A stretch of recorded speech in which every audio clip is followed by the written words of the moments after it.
Hi అండి, ఈనాడు దిల్సే with మీ అంజలిలో నా special guest ఎవరు అని అంటే రమారావి గారు. ఏమండి కరెక్టే చెప్పానా? రమారావి అంటున్నారు. రమారావి ఎవరు ఏంటి అనేది నేను పెద్దగా పరిచయం చేయక్కర్లేదని అనుకుంటున్నాను. ఎందుకు అనంటే ఆవిడ చెప్పే కథలు చిన్నపిల్లల నుంచి ఆల్మోస్ట్ పెద్దవాళ్ళ వరకు కూడా మనం చిన్నప్పుడు చందమామ పుస్తకాలు లేకపోతే ఇంకే కథల పుస్తకాలు చదువుకుని రిలాక్స్ అయ్యి ఏదో ఒక నీతి కథలో తెలుసుకునేవాళ్ళం. ఈరోజు మన కళ్ళకు పని చెప్పాల్సిన అవసరం లేదు. రమగారి కథలు అలా ప్లే చేసి మా ఇంట్లోనే ఎస్పెషల్లీ నేను పిల్లలు ప్రతిరోజు రాత్రి ఆవిడ మీ కథలు అలా ప్లే చేసి అలా నిద్రపోతామండి. విని అమ్మాయి అయిపోయిందా రైట్ నిద్రపోతాం అలాగే. సో మిమ్మల్ని ఇలా చూడడం నిజంగా చాలా సంతోషంగా ఉందండి. Welcome to my show Dil Se with me Anjali. Ramarao గారు థ్యాంక్ యూ. నేను ఇది ఎక్స్పెక్ట్ చేయలేదు. నిజంగా చాలా సంతోషంగా ఉంది మిమ్మల్ని ఈరోజు ఇలా కలవడం. ఎందుకు అనిపించింది అసలు మీకు ఈ కథలు ఇలా చెప్పాలి అని థాట్ ఎందుకు వచ్చింది మీకు? యాక్చువల్గా ఇది నా థాట్ కాదు. అవునా? నిజం చెప్పాలంటే నేను మామూలుగా కథలు ఎప్పుడూ చెప్తూనే ఉంటాను. ఏదో ఒక సందర్భంలో మామూలు జనరల్ టాక్లో కూడా మామూలుగా మాట్లాడేటప్పుడు కూడా కథలు చెప్పే అలవాటు ఉంది నాకు. ఓకే. ఒక స్కూల్లో కథలు చెప్తుండేదాన్ని. అనుకోకుండా ఇప్పుడు నన్ను గెస్ట్గా నన్ను పిలిచిన జయ వాళ్ళ అమ్మగారితోటి పరిచయం అయింది నాకు. ఓకే. తనకేదో ప్రోగ్రామ్కి అవసరపడి వాళ్ళు నా కోసం వెతుకుతున్నారు, నా ఫోన్ నెంబర్ కోసం. నేను ఇంకొక ఫ్రెండ్తో కలిసి విజయలక్ష్మి అని తనకి నేను గాడ్ సిస్టర్గా ఉంటాను. ఓకే. సో నేను వెళ్తున్నాను, మీరు నన్ను వాళ్ళు అడిగారన్నమాట. తను చెప్పలేదు నాకు. ఓకే. నాకు పని ఉంది సుమన్ టీవీలో, మీరు రండి అని నన్ను తీసుకెళ్ళింది తనకు తోడు. ఓకే. నేను అక్కడికి వెళ్ళాక నాతో ఒక కథ చెప్పించారు, నాన్న పులి. ఓహో, చాలా సింపుల్ కథ కదా, వాళ్ళు ఇంప్రెస్ అవుతారని నేను అనుకోలేదు. బట్ అతను ఏమన్నారంటే ఈ సేమ్ డిక్షన్ మీరేం మాట్లాడుతున్నారో అదే కావాలి అన్నారు. జస్ట్ ఒక ట్రయల్ లాగా చేసాము. అది ఇంత బాగా వర్కౌట్ అవుతుందని నేను అనుకోలేదు. ఓకే. అంటే all credit goes to Jaya and Vijayalakshmi. Okay. ఇందులో నా ప్రయత్నం అంటే నేను ప్రత్యేకంగా దీనికోసం ట్రై చేసింది అయితే సీరియస్లీ ఏం లేదు. అంటే మీది ఎలా ఉంటుందంటే అండి, చాలా న్యాచురల్గా మన ఇంట్లో వాళ్ళు మన కోసం కథ చెప్పినట్టుగా ఉంటుంది తప్ప ఒక ఛానల్ కోసం లేదా ఒక టీవీలో వర్క్ చేసే ఆ హంగులు ఆర్భాటాలు హంగామాలు ఏమీ లేకుండా మన ఇంట్లో పర్సన్ నాకే చెప్తున్నారు కదా, మన ఇంట్లో చుట్టాలు లేదా మన రిలేటివ్స్ నా మనిషి నాకు చెప్తున్నారు అన్నట్టుగా ఉంటుంది మీరు కథ చెప్తే. మేమందరం అలాగే ఫీల్ అవుతాం నిజంగా. ఇది ఒక కొత్త ఎరా అండి మీరు మొదలుపెట్టింది. అంటే నేను అట్లా అనుకోవట్లేదు అంజలి. నిజం చెప్పాలంటే నేను మామూలుగా కూడా ఇలాగే మాట్లాడతాను. నాకు స్క్రీన్ ప్రెజెన్స్ మీద పెద్దగా అవగాహన లేదు, పెద్ద కెమెరా ఫ్రెండ్లీ కూడా కాను. నేను ఎలా ఉన్నానో ఇంకా అలాగే నన్ను వాళ్ళు తీసేసుకున్నారు, నేను చెప్పేశాను అంతే. దానికోసం ట్రై చేసామనుకోండి, నేను కొంచెం ఏదైనా యాక్ట్ చేసి ఉండేదాన్నేమో. నా ప్రయత్నం ఏం లేదు కదా, అనుకోకుండా జరిగింది. ఇది జరిగింది ఇలా కంటిన్యూ అయిపోయింది అనమాట. నేను ఎప్పుడూ అలాగే ఉంటాను, బయట లోపల కూడా ఏం తేడా లేదు. అవును. దాన్ని జనాలు అంత ప్రజలు యాక్సెప్ట్ చేయటమే నా అదృష్టం నిజంగా. అవును నిజంగా. అయితే ఈ తరం పిల్లలు చాలా అదృష్టవంతులు అనిపిస్తుంది నాకు. ఎందుకంటే మా అప్పుడు చందమామ పుస్తకాలు వచ్చి చదువుకుని ప్రతిదీ తెలుసుకునేవాళ్ళం. ఇప్పుడు పుస్తకాలు చదవడం అనేది చాలా మట్టుకు తగ్గిపోయింది, తెప్పించుకోవడం తగ్గిపోయింది. ఇంట్లో ఉన్న ఇవేం చదువుతాంలే, మాట్లాడితే ఫోన్లు లేదంటే ల్యాప్టాప్లు కెండిల్ ఇవే సరిపోతున్నాయి. కానీ పెద్దవాళ్ళు లేరు ఇప్పుడు కథలు చెప్పడానికి, తల్లిదండ్రులు పిల్లల దగ్గర ఉండే అవకాశం లేదు. అదే. సో ఇక పిల్లలకి ఏదైనా నీతి తెలుస్తుంది ఒక కథల రూపంలో అంటే అది రమారామి గారి దారని ఈరోజు నాకు తెలిసినంత వరకు. ఎందుకంటే నేను చాలామందికి చెప్పాను, మా అన్నయ్య పిల్లలకి, మా పెద్దమ్మ గారి పిల్లలు వాళ్ళందరికీ రమారావి అని కొట్టండి, అందులో మంచి కథలు దొరుకుతాయి. మీరు ఉన్నా లేకపోయినా వాళ్ళు ఏదో టైం వేస్ట్ చేసేస్తున్నారు ఫోన్లో లేదా ఇంకేదో చేస్తున్నారు బదులు అట్లీస్ట్ ఇది వింటే కనీసం ఎంతో కొంత మంచి తెలుసుకుంటారు ఆ కథల ద్వారా అని చెప్పి. సో మీరు దొరకడం నేటి జనరేషన్ పిల్లలకు అదృష్టంగా నేను డెఫినెట్గా భావిస్తున్నాను. రమా గారు అంటే పిల్లల కంటే తల్లులు ఎక్కువ వింటున్నారని అనిపిస్తుంది నాకు. నాతో కలిపి. అదే. అవును అవును. అంటే ఇప్పుడు జయ కూడా సీరియస్లీ తనకే ఒక కథ కావాలన్నమాట. అవును. అంటే ఇది నేనేమనుకుంటానంటే పిల్లలు వీటిని డైరెక్ట్గా చూస్తారని నేను భావించట్లేదు మొదటి రోజు నుంచి. తల్లులకి చెప్పటమే, తల్లులే పిల్లలకి. ఇప్పుడు నేను ఒక నేరేషన్ ఏదో ఒక పద్ధతిలో చెప్తాను, ఈ నా రకమైన భాష, ఇప్పుడు నా ప్రెజెన్స్, నేను పెద్దదాన్ని ఇలా కాకుండా ఇప్పుడు యంగ్ మదర్ అనుకోండి 25-30 ఇయర్స్ ఉంటాయి, పిల్లలకి తల్లులు చెప్పే విధానం ఒకటి ఉంటుంది, వాళ్ళ భాష వాళ్ళ తాలూకా ఎక్స్ప్రెషన్ ఒక లెవెల్ ఉంటుంది కదా.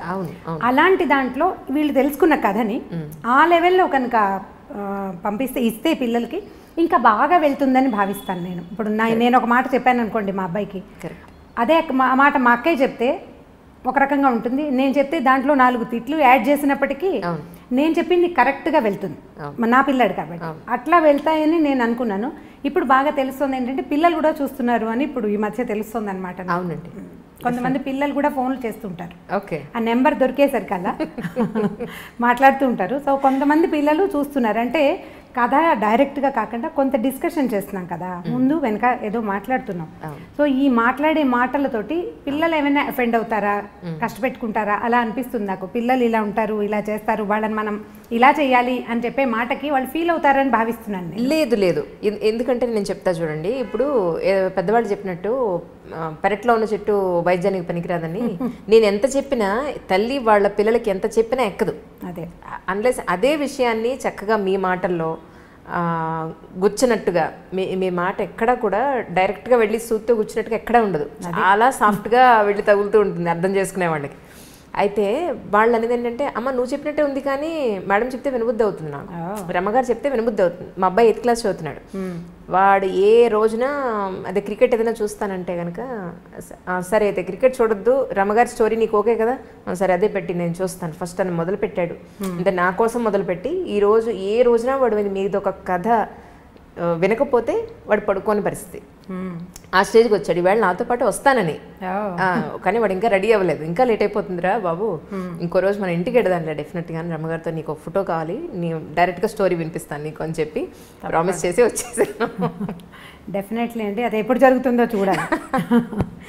రమ్మగారు, మీ ఇంటర్వ్యూ అని నేను ప్లాన్ చేసుకున్నప్పుడు చుట్టుపక్కల మా ఫ్యామిలీ మెంబర్స్ అందరికీ చెప్పడం జరిగింది.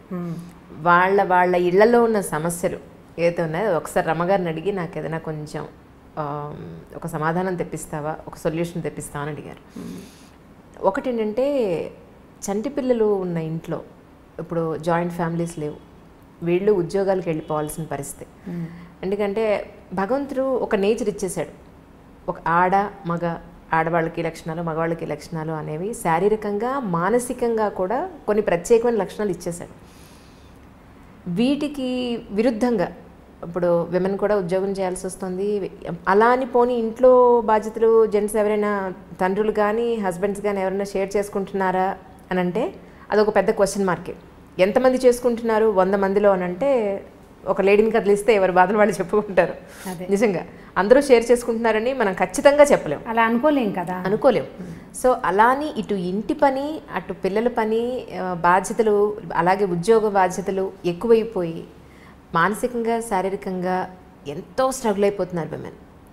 వాళ్ళ ఆరోగ్యం గురించి కూడా వాళ్ళు పట్టించుకోని కండిషన్లో తెలుసు, వీళ్ళే ఈవిడ వండకపోతే అందరి ఆరోగ్యం ఉండదు అని తెలుసు, ఈవిడ ప్రాపర్గా లేకపోతే ఇల్లు సవ్యంగా నడవదని తెలుసు, అయినా వాళ్ళ గురించి వాళ్ళు పట్టించుకోరు. ఇలాంటి విమెన్కి ఎలా ఉండాలి అని మీ మాటల్లో ఒకసారి వినాలని అనిపించింది వాళ్ళందరికీ. ఇది పిల్లలు పుడుతుండగా, అంటే ప్రెగ్నెన్సీలో ఉండగా లేదా ప్రెగ్నెన్సీ తర్వాత పోస్ట్నేటల్ డేస్లో కూడా ఆడవాళ్ళు నేను చేసేయగలను అని మనకి ఎలా ఉంటుందంటే, మనం ప్రూవ్ చేసుకోవాలన్న ఒక పిచ్చి పాతకాలంలో లేనిది ఇప్పుడు ప్రబలింది. సరిగా చెప్పాలని పెరిగింది అనకూడదు, ప్రబలిందనే చెప్పాలి. నీ వల్ల కాదు అంటే వీళ్ళకి నచ్చదు. ఇవాళ రేపు ఈ జనరేషన్ ఆడపిల్లలకి నీ వల్ల కాదన్న మాట నచ్చక నా వల్ల అవుతుందని అన్ని పులుముకుంటారు. సరిగా చెప్పాలంటే, అంటే సీరియస్లీ చెప్పదలుచుకుంటే కనుక. అవును, ఈ పులుముకున్నది ఏమవుతుందంటే, పాత సామెత ఒకటి ఉంది, ఎత్తుకున్న బిడ్డ మొత్తుకున్న దిగదని. ఒకసారి ఎత్తుకోమనక మనం అలవాటు చేసామా, నాకు చెయ్యి నొప్పి పెడుతోందంటే పిల్లాడికి అక్కర్లా నీ చెయ్యి నొప్పొద్దు, నీ మెడ నొప్పొద్దు, వాడికి ఎత్తు కావాలంతే. ఇందులో పిల్లవాడు అంటే వాడు ఒకడే కాదు కదా, వాడి నాన్న తాత కూడా ఉంటారు అందులో. ఎప్పుడైనా సరే కుటుంబ సభ్యులకి విషయాన్ని షేర్ చేయకుండా మనం మొయ్యగలము అని కనుక బలవంతంగా నెత్తి మీదకి తీసుకుంటే ఇక ఎప్పటికీ మీరు షేర్ చేయలేకపోతారు. లిమిటేషన్స్ ఉంచుకోవాలి ఎవరైనా సరే. నాకు ఇదే జబ్బు ఉంది, నాకు కూడా ఉందా జబ్బు. ఇప్పుడు ఇంత ఏజ్ వచ్చాక ఇప్పుడు నా వల్ల కాదు అంటే, ఎందుకు నీ వల్ల కాదు అనే క్వశ్చన్ వస్తూ ఉంటుంది తప్పిస్తే, ఇక నువ్వు చేయలేవా అయ్యో పాపం అని ఎవరు అనరు.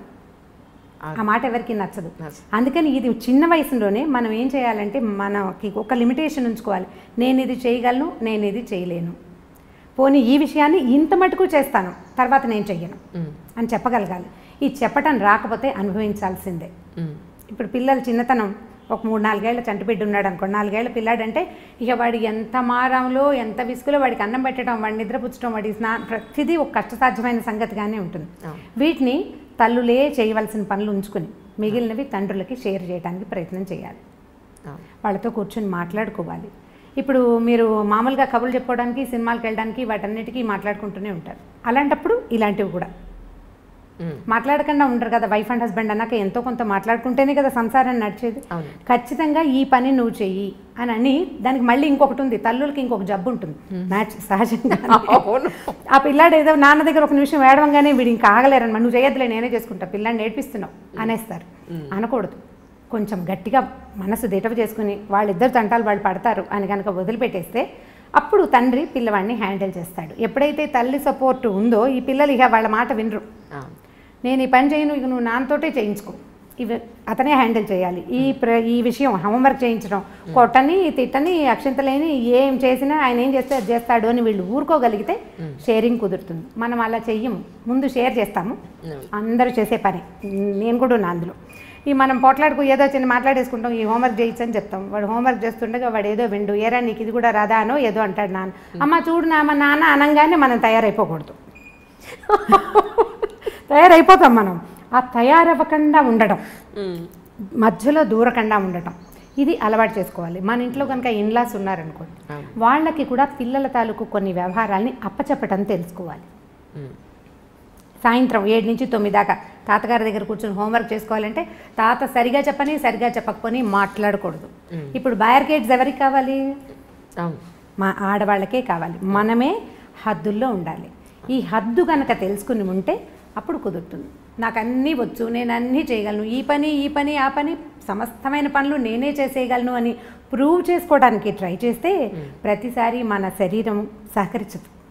నిజమండి. కొన్నాళ్ళు అయ్యేసరికల్లా ఏమవుతుందంటే మానసికంగా వీక్ అయిపోతాం, సెల్ఫ్ పీటీ వచ్చేస్తుంది. నేను ఎంత కష్టపడుతున్నాను అనిపిస్తుంది. మీరు ఈ ఉద్యోగస్తుల్ని ఎవరిని కదపండి. మొన్న ఏదో ఆఫీస్కి వెళ్ళాం, పోస్టల్ డిపార్ట్మెంట్లో మా ఫ్రెండ్కి ఏదో పని, నేను ఎంత కష్టపడుతున్నాను అంటది. ఎవరికోసం కష్టపడుతున్నావు? నీ గుర్రాన్ని కూర్చుతోకుంటే అది ఊపుకొని దాని మీద ఉన్న ఈగలు తోలుకుంటుంది. నువ్వు కష్టపడేది నీకోసమే కానీ దేశం కోసం కాదు. నువ్వు, నీ ఇల్లు, నీ పిల్లలు, మహా అయితే నీ కజిన్స్, నువ్వు ఎవరికైనా హెల్ప్ చేస్తుంటే అంతేనా? దేశానికి ఏమైనా ఉపయోగమా? ఏం లేదు కదా. నేను చాలా కష్టపడుతున్నాను అనే సెంటెన్స్ని మర్చిపోవాలి. నేను నా కోసమే పనిచేస్తున్నాను, ఇది పెద్ద కష్టం కాదు. ఒకవేళ ఇది కష్టమా, దీన్ని నేను షేర్ చేస్తాను, చేయాల్సిందే. మా పిల్లలు నా మాట వినకపోతే నేను మా అక్కయ్యకి అప్పచెప్పేస్తాను. ఇవి పలానా విషయంలో వాడు వెండు, మా అక్కయ్య పిల్లలకి అప్పచెప్పేస్తాను. ఎవరు వీడిని కొంచెం కనుక్కుంటారా, నాకు తెలియట్లేదు, నేను అసలు అడగను ఆ విషయం. వాళ్ళే మాట్లాడుకుని ఓకే పిన్ని ఏం పర్వాలేదని చెప్తారు. ఇలాంటి డిపెండెన్సీని తీసుకోవాలి. ఓకే, ఇది ప్రాక్టీస్ చేయాల్సిందే. మనకి మొదటి రోజున కుదరదు. దీనికోసం మనం మన చుట్టుపక్కల వాళ్ళతోటి మంచి సంబంధ బాంధవ్యాలు నేర్చుకోవాలి. మనం తగ్గాలి. అప్పుడు మనం తగ్గితేనే కదా సంబంధ బాంధవ్యాలు ఎలా పెరుగుతాయి మనకి. ఎవరితోటైనా మంచి రేపు రావాలంటే వాళ్ళకి అవసరమైనప్పుడు మనం ఉపయోగపడాలి, వాళ్ళు పెరిగినప్పుడు మనం తగ్గాలి. అలాంటప్పుడు వాళ్ళకి మనకి మంచి రేప ఉంటుంది, మంచి స్నేహ సంబంధాలు ఉంటాయి. అప్పుడు వాళ్ళ సహాయం మనం తీసుకోగలుగుతాం. దీన్ని చిన్నతనంగా భావించకూడదు. అప్పుడు మీరు రిలాక్స్ అవ్వగలుగుతారు. నాకేం ఆరోగ్యం ఏం లేదు, నేను అంత హెల్దీ పర్సన్ని కాను, ఏవో రకరకాల ఆరోగ్య సమస్యలు ఉంటూనే ఉంటాయి ఎప్పుడు. అవునండి, నెల పొడుగునా ఏదో ఒక ప్రాబ్లం ఉంటుంది. నాకు జనం ఉన్నారు, నేను వాళ్ళందరితోటి మెయింటైన్ చేయగలుగుతాను. అందుకని నేను ఈజీగా కథ నవ్వుతూ చెప్పేయగలుగుతున్నాను. నేను చెప్పాలంటే నాకు లోపల ఒక బ్లెస్ ఉండాలి, సంతోషం ఉండాలి కదా. ఈ సంతోషం ఎక్కడి నుంచి వస్తుంది? ఇండిపెండెంట్గా ఉండటం వల్ల ఎంత సంతోషం వస్తుందో డిపెండెంట్గా ఉండటం వల్ల కూడా అదే సంతోషం వస్తుంది. మీరు అది తెలుసుకోవాలి అంతే. దాంతో మీరు హాయిగా ఉండగలుగుతారు. అది ఎక్కడ ఎవరితోటి అనేది ఎవరి జీవితాన్ని బట్టి వాళ్ళు డిసైడ్ చేసుకోవాల్సిందే అంతే.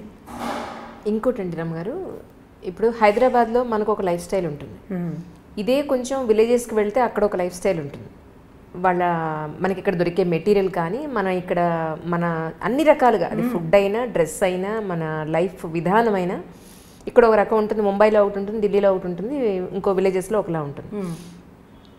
మన ఈ మధ్య మా ఇంట్లో జరిగిందే చెప్తున్నా. అందుకే మా కజిన్స్ వాళ్ళ పిల్లలందరూ వచ్చారు.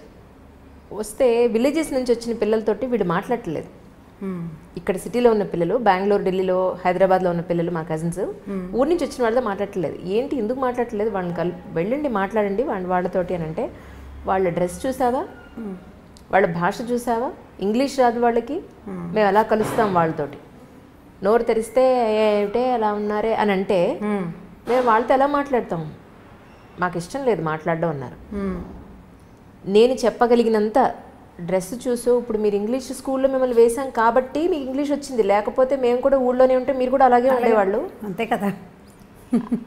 మనుషులు కలుపుకోవాలి. ఫ్రెండ్స్ ఫ్రెండ్స్ అని నువ్వు అనుకునే ఫ్రెండ్స్ నీ జీవితాంతం ఉంటారా? రక్త సంబంధికులే ఉంటారని చెప్పినా కూడా వాళ్ళు ఉన్న ఆ 2 రోజులు కూడా వీళ్ళు వెళ్ళి వాళ్ళతో కలవలేదు. సో ఇలాంటి పిల్లలకి తల్లిదండ్రులు చెప్తున్నారు, చెప్పినా వినని పిల్లలు కూడా ఉన్నారు, చెప్పని వాళ్ళు కూడా ఉన్నారు. ఇలాంటి పిల్లలకి మీ మాటలో ఒకసారి అని చెప్తారేమో అని. ముందు మనం పిల్లల్ని వాళ్ళతోటి కలపడానికి ప్రయత్నం చేయాలి. ఇలా సంవత్సరానికో 3 ఏళ్ళకో ఓసారి కాకుండా మనం కూడా ఊరు వెళ్తున్నాం అనుకోండి. ఇప్పుడు మనం ఊరు వెళ్తాం, మనతో పాటు మన 2 పిల్లలు వస్తారు. మిగిలిన ప్రపంచం అంతా పల్లెటూరు ప్రపంచమే ఉంటుంది కదా. వీళ్ళు అక్కడ అడ్జస్ట్ అవ్వడానికి 2 రోజులు పడుతుంది, తర్వాత అలవాటు పడతారు. అలా కాకుండా ఊరు నుంచి వచ్చిన ఒక మనిషి ఈ గుంపులో చిలకల గుంపు కాకుల గుంపు లాగా ఎవరు చిలక ఎవరు కాకి చెప్పలేము, కానీ వీళ్ళు అడ్జస్ట్ అవడం కష్టం. మనం అప్పుడప్పుడు కనుక తీసుకెళ్తే, అందుకని మేము ఫ్రీక్వెంట్ డిస్కషన్స్లో నేను చెప్తున్న మాట ఇదేనమాట. ఫంక్షన్లకి, పార్టీలకి, అన్ని చోట్లకి మనం ఏదో ఊరు వెళ్తాం, అక్కడికి పిల్లల్ని ఎందుకు అని అనుకోకుండా సాధ్యమైనంత అంటే హాలిడేస్ ఉండాలనుకోండి, సెలవులు కుదిరినప్పుడు పిల్లల్ని కనుక తీసుకెళ్తుంటే ఈ కొత్త ఎన్వైర్న్మెంట్ కూడా వాళ్ళు అలవాటు పడే అవకాశం ఉంది. అదేం విపరీతం కాదని, మన కజిన్స్ ఇద్దరే ఇలాగ అతి భాషలో లేరు, అక్కడ ఉన్నదంతా అతి భాషేననే సంగతి వీళ్ళకి అర్థం కావాలి కదా. తర్వాత రెండోది నేను అనుకుంటాను, ఇళ్లలో ఇంగ్లీష్ మాట్లాడకూడదండి. చాలా మంది ఇంట్లో ఏమిటో ఒక 4-5 ఏళ్ల పిల్లాడితోటి మన ఎదురుకుండా వాళ్ళు ఇంగ్లీష్లోనే మాట్లాడతారు. వాడికి తెలుగు ఎప్పుడు వస్తుంది? ఇంకా ఎప్పుడు తెలుగు నేర్చుకుంటారు? ఇంగ్లీష్ మాట్లాడకూడదని అనిపిస్తుంది. స్కూల్లో ఎలా ఉన్నా సరే మనం ఇంట్లో పెద్దవాళ్ళు వాడిని ఇంగ్లీష్లో క్వశ్చన్ చేయటం, కొన్ని స్కూళ్ళల్లో ఏమిటో మీరు ఇంట్లో ఇంగ్లీష్లో మాట్లాడండి అని చెప్తుంటారు. మా వాడి స్కూల్లో చెప్పాను నేను, అలా అయితే కనుక నేను స్కూలే మానిపించేస్తాను. నాకు ఇంగ్లీష్ రాదు, ఏదో 2 ముక్కలు తెలుసు అంతే, నాకేం రాదు. ఒకవేళ వచ్చినా నేను మాట్లాడను. మా దగ్గర ఇంగ్లీష్ వచ్చిన వాళ్ళు బోల్డ్ మంది ఉన్నారు, వాళ్ళు ఎవరు ఇంగ్లీష్లో మాట్లాడరు. ఇంకా తెలుగు ఎప్పుడు నేర్చుకుంటారు? వచ్చే తర్వాత తరాలకి తెలుగే ఉండదు. ఇప్పుడు మనం మూలాలు తెలుసుకోండి అని ఒక స్లోగన్ పట్టుకున్నాం, నిన్న మొన్నటి నుంచి ఈ మధ్య స్టార్ట్ అయింది కదా. నీకు మూలం ఏది? పల్లెటూరు కాదు, ముందు నీ భాష.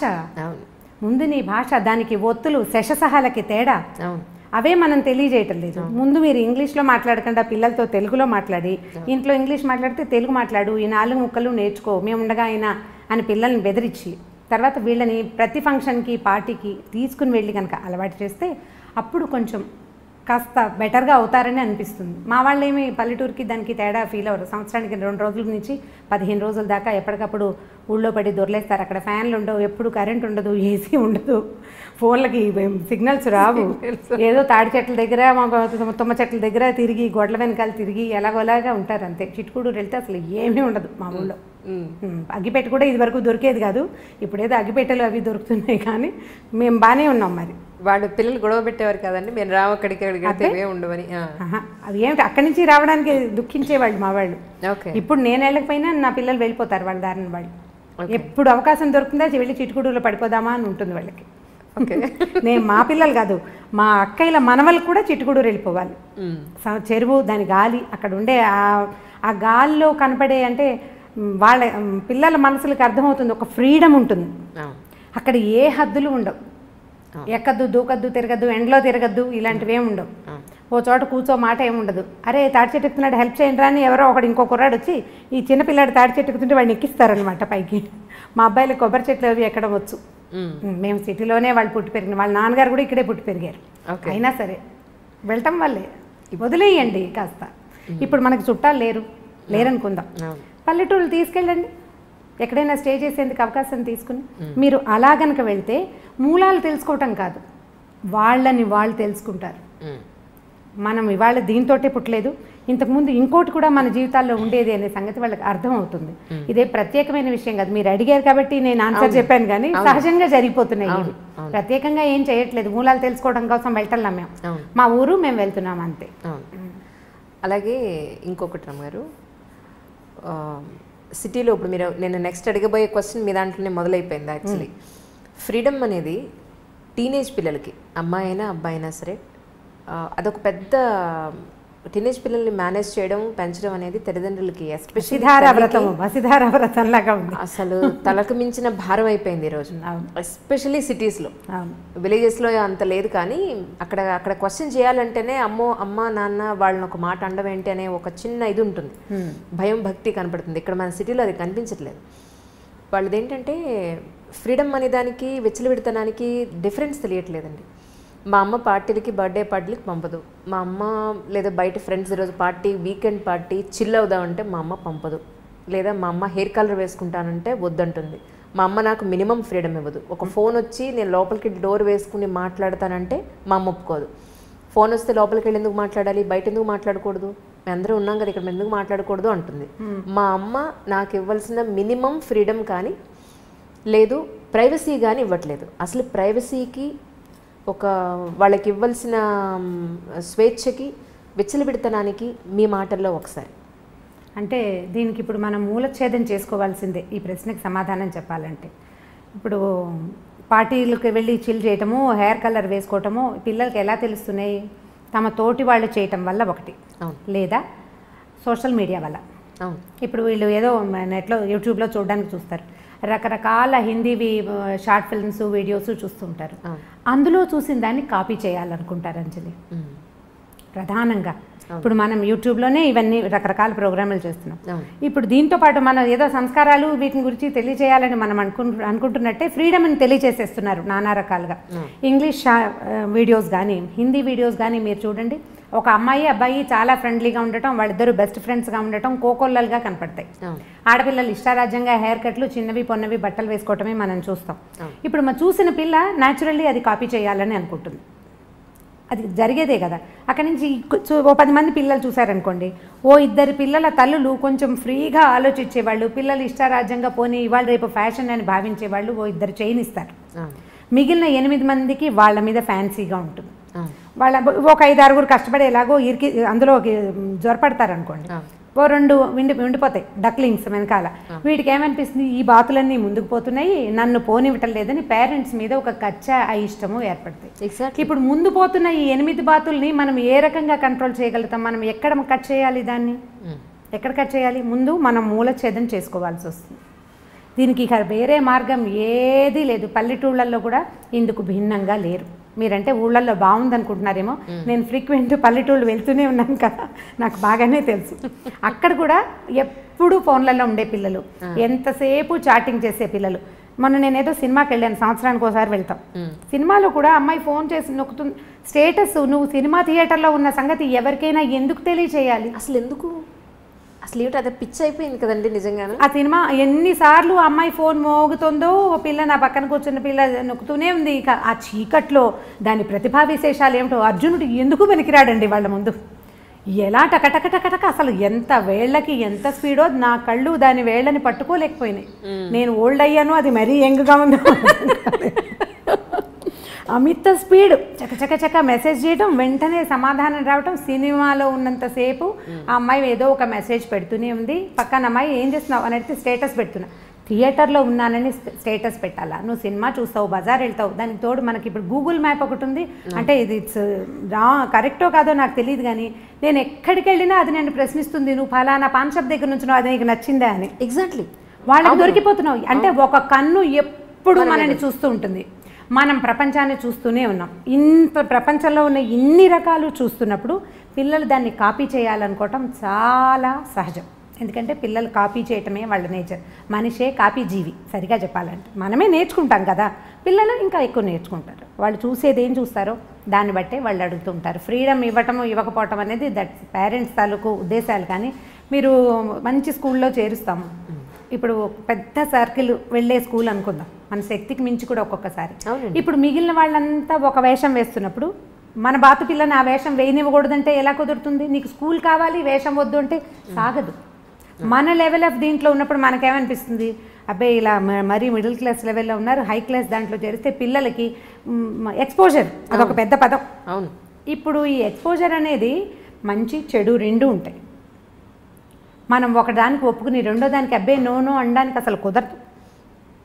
అదే కదా, అది కుదరదు. ఇక అసలు నువ్వు చేయకూడదు. మీరు ఎక్కడ మార్చాలి దీన్ని? నేను అందుకే మూలఛేదం చేయటం ఇది అని చెప్తున్నాను. మీరు ఎక్కడి నుంచి మారాలి? ముందు మారాల్సింది ఎవరు కదా. మరి అలా కాదు. మరి ఇప్పుడు బాగా చదివించాలనే ఉద్దేశంతో ఒక మంచి స్కూల్లో వేద్దాం, మనకి ఇన్కమ్ లేకపోయినా సరే ఏదో కష్టపడి చేద్దామని జాయిన్ చేస్తుంటే చదువు కాకుండా మిగిలిన విషయాలు నేర్చుకుంటున్నారు తప్ప చదువు నేర్చుకుని రావట్లేదు. చదువు నేర్చుకుంటారు. ఇప్పుడు ఇది ఎలా ఉందంటే వర్షం పడాలి, నేను అనుకున్న చోటే నేను ఎక్కడ తవ్వాను అక్కడే పడాలంటే ఎలా కుదురుతుందండి? మన దగ్గర తప్పు లేదు, మనం చేస్తున్నదే పొరపాటు కాదా? అవునా కాదా? అంతేనంటారా? ఖచ్చితంగా. ఇప్పుడు మీరు సూటిగా అడిగారు, సూటైన సమాధానం కావాలంటే మీకు ఇది సూటైన సమాధానం. మీకు వర్షం, మీరు వాన ప్రార్థించి ఒక చిన్న మబ్బుని, ఒక తునకని నేను ఇక్కడ తవ్వాను, నేను ఇక్కడ పదును చేసి పెట్టుకున్నాను, ఇక్కడే వాన కురునైనా అని మనం అడగగలమా? పోనీ అలా అడిగినా కూడా అక్కడెక్కడో పైన పడే మేఘానికి ఎలా కంట్రోల్ ఉంటుంది? చుట్టుపక్కల అన్ని చోట్ల పడుతుంది. అది అన్ని చోట్లకి పడవలసిందే. మీరు కంట్రోల్ చేయాల్సింది ఎక్కడంటే ముందు మనకి అత్యాశలు ఉన్నాయి చూడండి, వాటి దగ్గర కంట్రోల్ చేయాలి. ఏమన్నా హై ఎక్స్పెక్టేషన్స్, గ్రేట్ ఎక్స్పెక్టేషన్స్ని కొద్దిగా మినిమైజ్ చేయాలి, తగ్గించుకోవద్దు. కొంచెం మినిమైజ్ చేస్తే అప్పుడు ఇవి కూడా మినిమైజ్ అవుతాయి. ఇవి మినిమైజ్ అవుతాయి. ఇప్పుడు మన పిల్ల కాపీ చేయడానికి స్కూల్లో ఒక్క పిల్ల, మన ఒక పిల్ల ఉంది, ఇది కాపీ చేయడానికి స్కూల్లో ఒక్క పిల్ల ఉంది అనుకోండి, ఒక పిల్లని పెద్దగా కాపీ చేయరు, ఊరికే సరదాగా ఉంటుంది, ఉత్సాహంగా ఉంటుంది, అలా చేయాలని. మనం వద్దంటే మానుకుంటారు. ఆ 10 మంది పిల్లల్లో 7 అలాంటి వాళ్ళే అయితే ఈ 3 బాతు పిల్లల్ని మనం కంట్రోల్ చేయలేకపోతాం. మరి 10 ఉన్న చోట జాగ్రత్తగా సెలెక్ట్ చేసుకోవాలి. మీరు సెలెక్ట్ చేసుకునే స్కూల్స్, మనం పిల్లల్ని పంపించే సోషల్ ఎన్వైర్న్మెంట్ ఎలా ఉంది, మన వాళ్ళు ఏం చూస్తున్నారు, దానిని బట్టే పిల్లల ఆలోచన విధానం ఉంటుంది. అంతే. ఈ స్వేచ్ఛ విషయంలో ఏం చెప్తారు మీరు? ఏది స్వేచ్ఛ, ఏది విచ్చలవిడతనం అని అంటే అది ఎలా తెలుస్తుంది?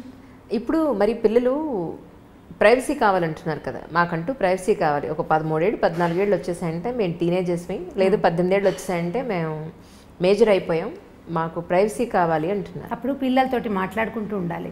పిల్లలకి అవసరాలు ఉంటాయి. ఇప్పుడు ఎప్పటిదాకా ఉంటాయి? కనీసం బాగా సంపాదన పరులు అయ్యేదాకా కొన్ని అవసరాలు, సంపాదన పరులు అయ్యాక కూడా మోరల్గా అవసరాలు ఉంటాయి. ఇప్పుడు మనం లవ్ మ్యారేజెస్ తీసుకుందాం ఈ విషయంలో. నేను నా ఇష్టము, నాకు నచ్చింది, నా జీవితము, ఇది నా జీవితము, నా జీవితం అనే డైలాగ్ మనం బాగా తరచుగా వింటాం. ఈ నీ జీవితం ఎవరో పెళ్లి చేసుకున్న తర్వాత ఏదైనా సమస్య రాగానే వెంటనే అమ్మా నాన్న గుర్తొస్తారు. ఈ అమ్మా నాన్న గుర్తురాని తనం ఉంటే అప్పుడు అది నీ జీవితం అవుతుంది. ఏదైనా సమస్య రాగానే వెంటనే అమ్మా నాన్నలు ఎంటర్ అవుతారు, లేదా వీళ్ళే వెనక్కి వచ్చి పరిగెత్తుకుంటూ వచ్చేస్తారు కదా. వీళ్ళు పరిగెత్తుకొస్తారు, మా అమ్మా నాన్న కూడా అయ్యో పిల్ల సమస్యల్లో ఉందని దగ్గరికి తీసేస్తారు. ఇప్పుడు ఇది మనం చిన్నప్పటి నుంచి అలవాటు చేయాలని నేను అనుకుంటానండి. వాడు ఏదో పడ్డాడు, మా పిల్లాడు కింద పడంగానే వాడిని ఎత్తుకొచ్చేసి వాడిని కదలనీయకుండా నోట్లో అన్నం పెట్టేసి కాళ్ళు కట్టేసి వాడు బాత్రూమ్కి వెళ్తానంటే ఎత్తుకు తీసుకెళ్ళకుండా కుంటితే కుంటాడని వదిలిపెట్టేసి ప్లేట్లో అన్నం కలిపి చేతిలో పెట్టింది దారి నువ్వు తిను అని కనుక వదిలిపెడుతుంటే పడిన తర్వాత వాడు ఇప్పుడు తను ఆడుకుని పడ్డాడు, వాడు ఇండిపెండెంట్గా అవటానికి అవకాశం ఉంటుంది. రేపొద్దున ఏదైనా సమస్య వస్తే నేను మళ్ళీ అమ్మా నాన్న దగ్గరికి వస్తే వీళ్ళు చచ్చినట్టు చేస్తారనే నమ్మకాన్ని పిల్లలకి ఇవ్వకూడదు. స్వేచ్ఛ కావాలంటే నువ్వు తీసుకో, ఏ ప్రాబ్లం వచ్చినా నువ్వు నన్ను పిలవకూడదు, నీ అంతటి నువ్వు చేసుకోగలవా? ఓకే, నేను నెలకి ఇంత సంపాదించి చూపించు నువ్వు నాకు, ఏది ఈ పని చేసి డబ్బులు తీసుకో నువ్వు. మొన్న ఒక వీడియో చేసాం ఈ మధ్య, పిల్లలకి పని చేయించి వాళ్ళకి డబ్బులు ఇవ్వండి అంటే చాలా నెగిటివ్, అంటే జనరల్గా నేను అన్ని నెగిటివ్ కామెంట్స్ ఎప్పుడూ చూడలేదు. ఈసారి అప్పుడు పాడైపోరాండి, డబ్బులు చూపిస్తే పిల్లలు పాడైపోరాండి అని చాలా మంది అడిగారు. డబ్బులు చూపిస్తే పిల్లలు పాడైపోతారా? మీరు చూపించే అతి ప్రేమ వల్ల కదా పిల్లలు పాడైపోయేది. డబ్బుతోటి పిల్లలు పాడవరు, వాడి కష్టానికి సరిపడా డబ్బులు తీసుకుంటే కనుక కష్టానికి డబ్బుకి విలువ తెలుస్తుంది, పిల్లలకి ఇండిపెండెంట్గా అవుతారు. మనం ఏం చేస్తున్నాము, వాళ్ళకేమో ఈ రకరకాలు చూపించేసరికల్లా వాడు స్వేచ్ఛ కావాలని కోరుకుంటాడు, కానీ అవసరం వచ్చినప్పుడల్లా అమ్మా నాన్న మీద డిపెండ్ అవ్వచ్చు అనే ప్రాక్టీస్ని మనం చిన్నప్పటి నుంచి అలవాటు చేస్తున్నాం. మిగిలిన దేశాలకి ఇండియాకి ఉన్న డిఫరెన్స్ ఏంటంటే వీళ్ళకి మోరల్గా, మన దగ్గర మోరల్ సపోర్ట్కి పేరెంట్స్ మీద డిపెండెన్సీ అనేది అసలు బై జీన్స్ తరాల వెంబడి మనకు అది ప్రాక్టీస్ అయింది. ఏదైనా కష్టం రాగానే నాన్న అనో అమ్మ అనో ఏడుస్తాం మనం. మిగిలిన దేశాల్లో కొంచెం తక్కువ ఉంది అది. వాళ్ళు ఫ్రెండ్స్ మీదో లేకపోతే వాళ్ళ మీద వాళ్ళేనో డిపెండ్ అవుతారు. గివ్ మీ సమ్ రూమ్ అంటుంటారు, చాలా సినిమాల్లో కనపడుతుంది. వాడికి స్పేస్ కావాలన్నమాట, వాడిని వదిలిపెట్టేయాలి వాడి కష్టానికి. మన దగ్గర కష్టానికి ఏముండదు, ఏదైనా కష్టం రాగానే వీళ్ళకి మనుషులే కావాల్సి వస్తారు. మనం ఆ ప్రాక్టీస్ ఇస్తున్నాం. ఈ ప్రాక్టీస్ ఇవ్వకుండా ఉండాలని నేను భావిస్తానండి. చాలా చిన్నప్పటి నుంచే 7-8 ఏళ్ల పిల్లాడు, వాడి వాళ్ళ హోంవర్క్ రాయలేదు, మాట వినలేదు, టీచర్కి ఎక్స్ప్లెనేషన్ ఉత్తరం రాయమంటే నేను రాయను, నువ్వు రాసుకో లేదా నువ్వు చెప్పుకో. పిల్లాడిని టీచర్ కొడుతుంది, ఓర్చుకోండి. వాడు రెండోసారి అది చెయ్యడు. మనం ఓర్చుకోవటం ప్రాక్టీస్ చేయాలి, అప్పుడే మన పిల్లలు ఇండిపెండెంట్గా ఉంటారు. ఆటే స్వేచ్ఛ కోరుకోరు. ఏదైనా సమస్య వస్తే వాడే హ్యాండిల్ చేయాల్సి వస్తే అప్పుడు సమస్యలు రానివ్వని పందాలోకి వెళ్ళడానికి చూస్తాడు. ఇప్పుడు మనం మామూలుగా కొంచెం పెద్ద అయ్యాక తీసుకుందాం, టీనేజర్స్గా మనం కూడా ఉన్నాం కదా, అప్పుడు మనకేం ఒళ్ళు తెలియలేదు ఎవరైనానో. అంటే ఇప్పుడు ఉన్నంత స్వేచ్ఛ ఇది వరకు లేదనుకోండి, ఇప్పుడు తెలుస్తుంది. ఇప్పుడు మన పిల్లలు వచ్చాక మనం కూడా ఇలాగే చేసాము అని జ్ఞాపకం వస్తుంటుంది. మన అమ్మలు ఒకరు సపోర్ట్ చేస్తుంటారు, మా పిల్లలు ఇలా చేయలేదమ్మా అంటుంటారు. ఏ కాలానికి ఆ కాలమే, ఎప్పటిదప్పుడే. ఆ రోజుల్లో అదే ఎక్కువ. ఇప్పుడు ఈ టీనేజ్లో ఓవర్ యాక్షన్ చేసే పిల్లల్ని 1-2 రోజులు వాడికి కావాల్సిన రెగ్యులర్గా మనం అందించే విషయాలు కొన్ని ఉంటాయి కదా, అవి అందించకుండా వదిలిపెట్టేయండి. ఓకే, ఇది ఒక సొల్యూషన్ కింద వాడుకోండి. అయితే పిడికి బియ్యానికి ఒకే మంత్రంలాగా అన్నిటికీ ఇదే చేయకూడదు. ఓకే, అన్నిటికీ కాదు. టీనేజ్ పిల్లాడంటే 16 ఏళ్ళు 18 ఏళ్ళు అనుకోండి, వాడికి మార్నింగ్ ఎవరో ఒకళ్ళు నిద్ర లేపాలి, కాఫీయో టీయో పాలో ఎవరో ఒకళ్ళు ఇవ్వాలి. వాడంతటి వాడు ఏం చెయ్యడు. వాడి బట్టలు ఇస్త్రీలో ఉండాలి, లేకపోతే వాడి షూస్కి సాక్స్కి అంటే లంగర్ అందదు కదా, అవి ఎక్కడో ఇవి ఎక్కడో ఉంటాయి. ఆ రెండింటిని సింక్రనైజ్డ్గా తల్లులు పెడుతుంటారు సాధారణంగా. ఈ సింక్రనైజేషన్లో అవి చెయ్యొద్దు. చేయకుండా వాడే వెతుక్కుని, వాడే తీసుకుని, వాడే టవలారేసుకుని, వాడే టవల్ తీసుకుని ఇలాంటి పనులు కొద్ది రోజులు కనుక చేయనిస్తే కొంత బుద్ధి వస్తుంది. ఇది నాకు ప్రాక్టికల్గా తెలుసు. యూనివర్సిటీకి వెళ్ళకముందు, ఖరగ్పూర్ వెళ్ళకముందు మా అబ్బాయికి వెళ్ళి 2 ఏళ్ళ తర్వాత మా అబ్బాయికి చాలా డిఫరెన్స్ ఉంది. ఎంత డిఫరెన్స్ అంటే హస్తిమశకాంతరాన్ని నేను గమనించాను. నేను ఎక్కడైనా కూర్చుంటే ఏదో మంచినీళ్ళు అమ్మ నువ్వు లేవకు నేనే తీసుకుంటాను. అంతకుముందు అమ్మ మంచినీళ్ళు అమ్మ అమ్మ అమ్మ అమ్మ ఇక అమ్మ పాటకి అంతులేని పాటగా ఉండేది, దానికి అంతు వచ్చింది. నువ్వు లేవకలేదు, తలుపు కొట్టినా వాడు అన్నం తింటూ లేచి తలుపు తీయటానికి రెడీ అయిపోతున్నాడు. సో డిఫరెన్స్ ఖచ్చితంగా వస్తుంది. వాడే చేసుకోవాల్సి వస్తే వాళ్ళకి కొంత జ్ఞానం వస్తుందండి. మన దగ్గర ఉన్న పిల్లల్ని మీరు ఇలా చేసి చూడండి. ఈ పని మనం 9 ఏళ్ల పిల్లలకి దగ్గర నుంచి స్టార్ట్ చేయొచ్చు. 9 లోపల డిపెండెన్సీ ఉంటుంది. చిన్న పిల్లలు 9 నుంచి వీళ్ళకి ప్రీ టీన్స్ మొదలైపోతాయి ఖచ్చితంగా. ఆడ మగ కూడా. ఆడపిల్లలు ఇంకా కొంచెం ముందే ఉన్నారు. ఇవాళ రేపు పాత రోజుల్లో 14 వస్తే కానీ ప్యూబర్టీ అంటే టీన్స్ ఎఫెక్ట్ తెలిసేది చాలా. ఇప్పుడు చాలా ఎఫెక్టివ్గా ఉంటుంది, చాలా ఎర్లీగా వస్తున్నాయి బికాజ్ ఆఫ్ సోషల్ మీడియా. ఖచ్చితంగా ఇప్పుడు మన పిల్లలు చూడరు. మా పిల్లలకి ఫోన్ ఇవ్వమండి అంటారు. ఫోన్ ఇవ్వరు మీరు, దాని ఫ్రెండ్స్ చూస్తారు కదా, మాత్రం బయట దొరకదా ఏంటి? దొరుకుతుంది. రెండోది ఏంటంటే మన ఫుడ్ కూడా, ఆహారం వల్ల కూడా ఈ ప్రీటీన్స్ అవ్వడానికి ఖచ్చితంగా ఆహారం చాలా పెద్ద పాత్ర వహిస్తుంది. మనం రకరకాలు తింటున్నాం. ఇప్పుడు దేంట్లో నుంచి మనం బయటపడగలుగుతాము? ఇదేంటంటే మనం గొంగట్లో కూర్చొని పెరుగన్నం తింటున్నట్టే. గొంగట్లో కూర్చొని పెరుగు అన్నం తింటాం. వెంట్రుకలు వచ్చినాయి ఏరుకుంటే ఇట్లా ముద్దకి 100 వెంట్రుకలు వస్తాయి. గొంగలి చేయబడేదే వెంట్రుకలతోటి. ఇప్పుడు మన పరిస్థితి అదే. మన స్కూళ్ళు అంతే, మన కాలేజీలు అంతే, అసలు మన సొసైటీయే అలా ఉంది. దీంట్లో నుంచి బయటపడడం మన వల్ల కాదు. మనం ఏం చేయాలంటే చిన్న మార్పుల్ని సాధించడానికి ప్రయత్నం చేయాలి. దీన్ని పూర్తిగా మార్చే పాతకాలం మన పుట్టకల నాడు ఉన్నట్టుగా చేయాలని అనుకుంటే నిజంగా భ్రమ. అది చేయలేం మనం. ఎందుకంటే మనం 20లు 10ల నుంచి 2లు 3లలోకి వచ్చేసాం. 20లు 10లు లేవు. అవి ఎప్పుడో సంవత్సరానికి ఒకసారి 2 సార్లే మనం కలుస్తున్నాం కదా. ఈ 2-3 జనాల్లో నుంచి దీన్ని ఎట్లా సాధించగలుగుతాం మనం? ఒక మంచి మాట చెప్పేవాళ్ళు లేరు. ఇంకా మీరు ఈ మాట మీరు అడగండి అని నేను చెప్తున్నాను. కొన్ని ఇళ్లలో ఉన్న పెద్దవాళ్ళు పిల్లలకి ఏ రకంగానూ హెల్ప్ చేయట్లేదని ఎన్ని కంప్లైంట్లు ఉంటాయో. అవును, నేను ప్రతిసారి ఇంట్లో పెద్దవాళ్ళు ఉంటే అని చెప్పగానే మా ఫ్రెండ్ ఒకరు ఫోన్ చేశారు, మీరు ఈ డైలాగ్ చెప్పొద్దు రమ్మగారు, నాకు ఇష్టం లేదు ఇలా మీరు చెప్తుంటే. ఏంటంటే మా అత్తగారు ఉన్నారు, ఆవిడ ఏమీ చెయ్యరు. ఆవిడ ఏదో రామాయణం భారతం చదువుకుంటారట, ఆవిడ దారిని ఆవిడ చదువుకుంటారు. ఆవిడే చదువుకుంటారు కానీ ఒక్క మాట చెప్పరు పిల్లలకు, ఒక్క మంచి మాట చెప్పరు. ఆవిడ పుణ్యం పురుషార్థం అని డైలాగ్ ఒకటి ఉంటుంది. ఆవిడ పుణ్య పురుషార్థాలకే ట్రై చేస్తున్నారు కానీ పిల్లలకి ఏం చెప్పట్లేదు. ఆవిడ ఏవో వింటూ ఉంటారు. ఆవిడ వింటూ ఉండగా మనవడు ఆ చాగంటి వారిదో ఎవరివో కొన్ని విన్నాడనమాట. అలా వాడికి తెలిసినాయి తప్ప వాళ్ళ నాయనమ్మ వాడికి ఏం చెప్పలేదు. పెద్దవాళ్ళు ఉండటం వల్ల పెద్ద ఉపయోగం లేదండి. మీ పెద్దవాళ్ళు అంటే మా పాతకాలం వాళ్ళు అనమాట. వాళ్ళ వల్ల ఉపయోగం ఉండేదేమో, ఇప్పుడు వీళ్ళ వల్ల ఉపయోగం లేదు. మీరు ఎప్పుడు అదే డైలాగ్ కొడతారు, అందరూ అలా ఉండరు అని కూడా యాడ్ చేయండి దానికి. నిజమే ఇది కూడా యాక్సెప్ట్ చేయాల్సిన విషయమే. అంటే ఇప్పుడు నేను మా ఇంట్లో మా పెద్దకాయలను చూస్తాను. మా పెద్దకాయలు అంటే నాకంటే మా పెద్దకాయ దాదాపుగా 25 ఏళ్ళు పెద్దది. తన పిల్లలు కూడా నాకంటే పెద్దవాళ్ళు. మా అక్కయ్య ఉంటే ఎంత హెల్ప్ఫుల్గా ఉంటుందో వాళ్ళ ఇంట్లో. చాలా మంచి మాటలు, ఏదైనా సరే నాయనమ్మ చెప్తుంది అనుకుంటారు. ఈవెన్ మా పిల్లలు కూడా పెద్దమ్మ మీద చాలా ఎమోషనల్గా డిపెండ్ అవుతారు. తను లేదు ఈ ఊళ్ళో లేదని ఎంత ఫీల్ అయిపోతారో, పెద్దమ్మ లేదు అని. ఇప్పుడు కొంతమంది వాళ్ళకు కుదురుతాయి అవి, కొంతమందికి సాధ్యపడకపోవచ్చు. కానీ పెద్దవాళ్ళు ఉంటే ఎంతో కొంత ఎన్వైర్న్మెంట్ బాగుంటుందని ఫీల్ అవుతాను, అంటే నా అనుభవం అది. అందుకని నేను పదే అదే చెప్తాను, దానివల్ల ఏ హెల్ప్ ఉండదు. పైగా పెద్దవాళ్ళు ఉండేసరికల్లా మా రోజుల్లో ఇలా లేదు అని చావగొట్టేస్తుంటారు. ఇంకొకళ్ళు చెప్పారు అసలు ఒక 20 సంఖ్యలో కనీసం ఇవి ఉన్నాయన్నమాట. పెద్దవాళ్ళ వల్ల ఉపయోగం లేదు, వాళ్ళు ఉండటం వల్ల ఇంకా ఎక్స్ట్రా బర్డెను, ఈ పిల్లలకి వాళ్ళకి లంగర్ అందక చచ్చిపోతున్నాము. అవి రెండూ వస్తాయి సమస్య. వాళ్ళు చెప్పే మాటలు, చెప్పే విధానం పిల్లలకి నచ్చదో పట్టాను. మన వాళ్ళ ప్లేస్లో ఉన్న వాళ్ళకి అమ్మమ్మ ఎప్పుడూ ఇంతే, లేదా మా అమ్మ ఎప్పుడూ ఇంతే. ఇప్పుడు అమ్మమ్మలు కూడా మారాలి, కొంచెం అప్ టు డేట్ అవ్వాలన్నమాట. వాళ్ళు కూడా అప్ టు డేట్గా ఏదో అంటే కొంచెం పెరగాలి వాళ్ళును. పాత పద్ధతుల నుంచి కొంచెం బయటకు వస్తే కొద్దిగా ఏదైనా కొంత పిల్లలతోటి సంబంధ బాంధవ్యాలు ఏర్పరచుకునేందుకు అవకాశం ఉంటుంది. నిజం నిజం. అలాగే ఏమంటే పొల్యూషన్, ఎక్కడ చూసినా పొల్యూషన్ పెరిగిపోయింది. మనం ఏది పాలు తాగే పాల దగ్గర నుంచి రాత్రి పడుకోబోయేంత వరకు కూడా అంతా కల్తీనే. పిల్లలు బయట చూస్తే మనం ఇచ్చే బాక్సులు వాళ్ళు తింటారన్న గ్యారంటీ లేదు. డబ్బులు ఇస్తే ప్రాపర్గా ఏ పళ్ళో లేదా ఇంకోటి తింటారన్న గ్యారంటీ లేదు. ఏం తింటారో మొత్తానికి ఆరోగ్యం చెడగొట్టుకుని అయితే వస్తారు అల్టిమేట్గా. మీరు చిన్నప్పుడు డబ్బులు ఇస్తే పళ్ళు కొనుక్కొని తిన్నారా? మాకు తాండ్ర దొరికేది మా ఊళ్ళో. అదే మీరు చేయలేదు, పిల్లల్ని చేయాలనుకుంటున్నారు. సో వాళ్ళ హెల్త్ విషయంలో ఎలా ఉంటే బాగుంటుంది అనేది, కొంచెం ప్లాస్టిక్ని తగ్గించుకోవాలి మనమే ఇంట్లో.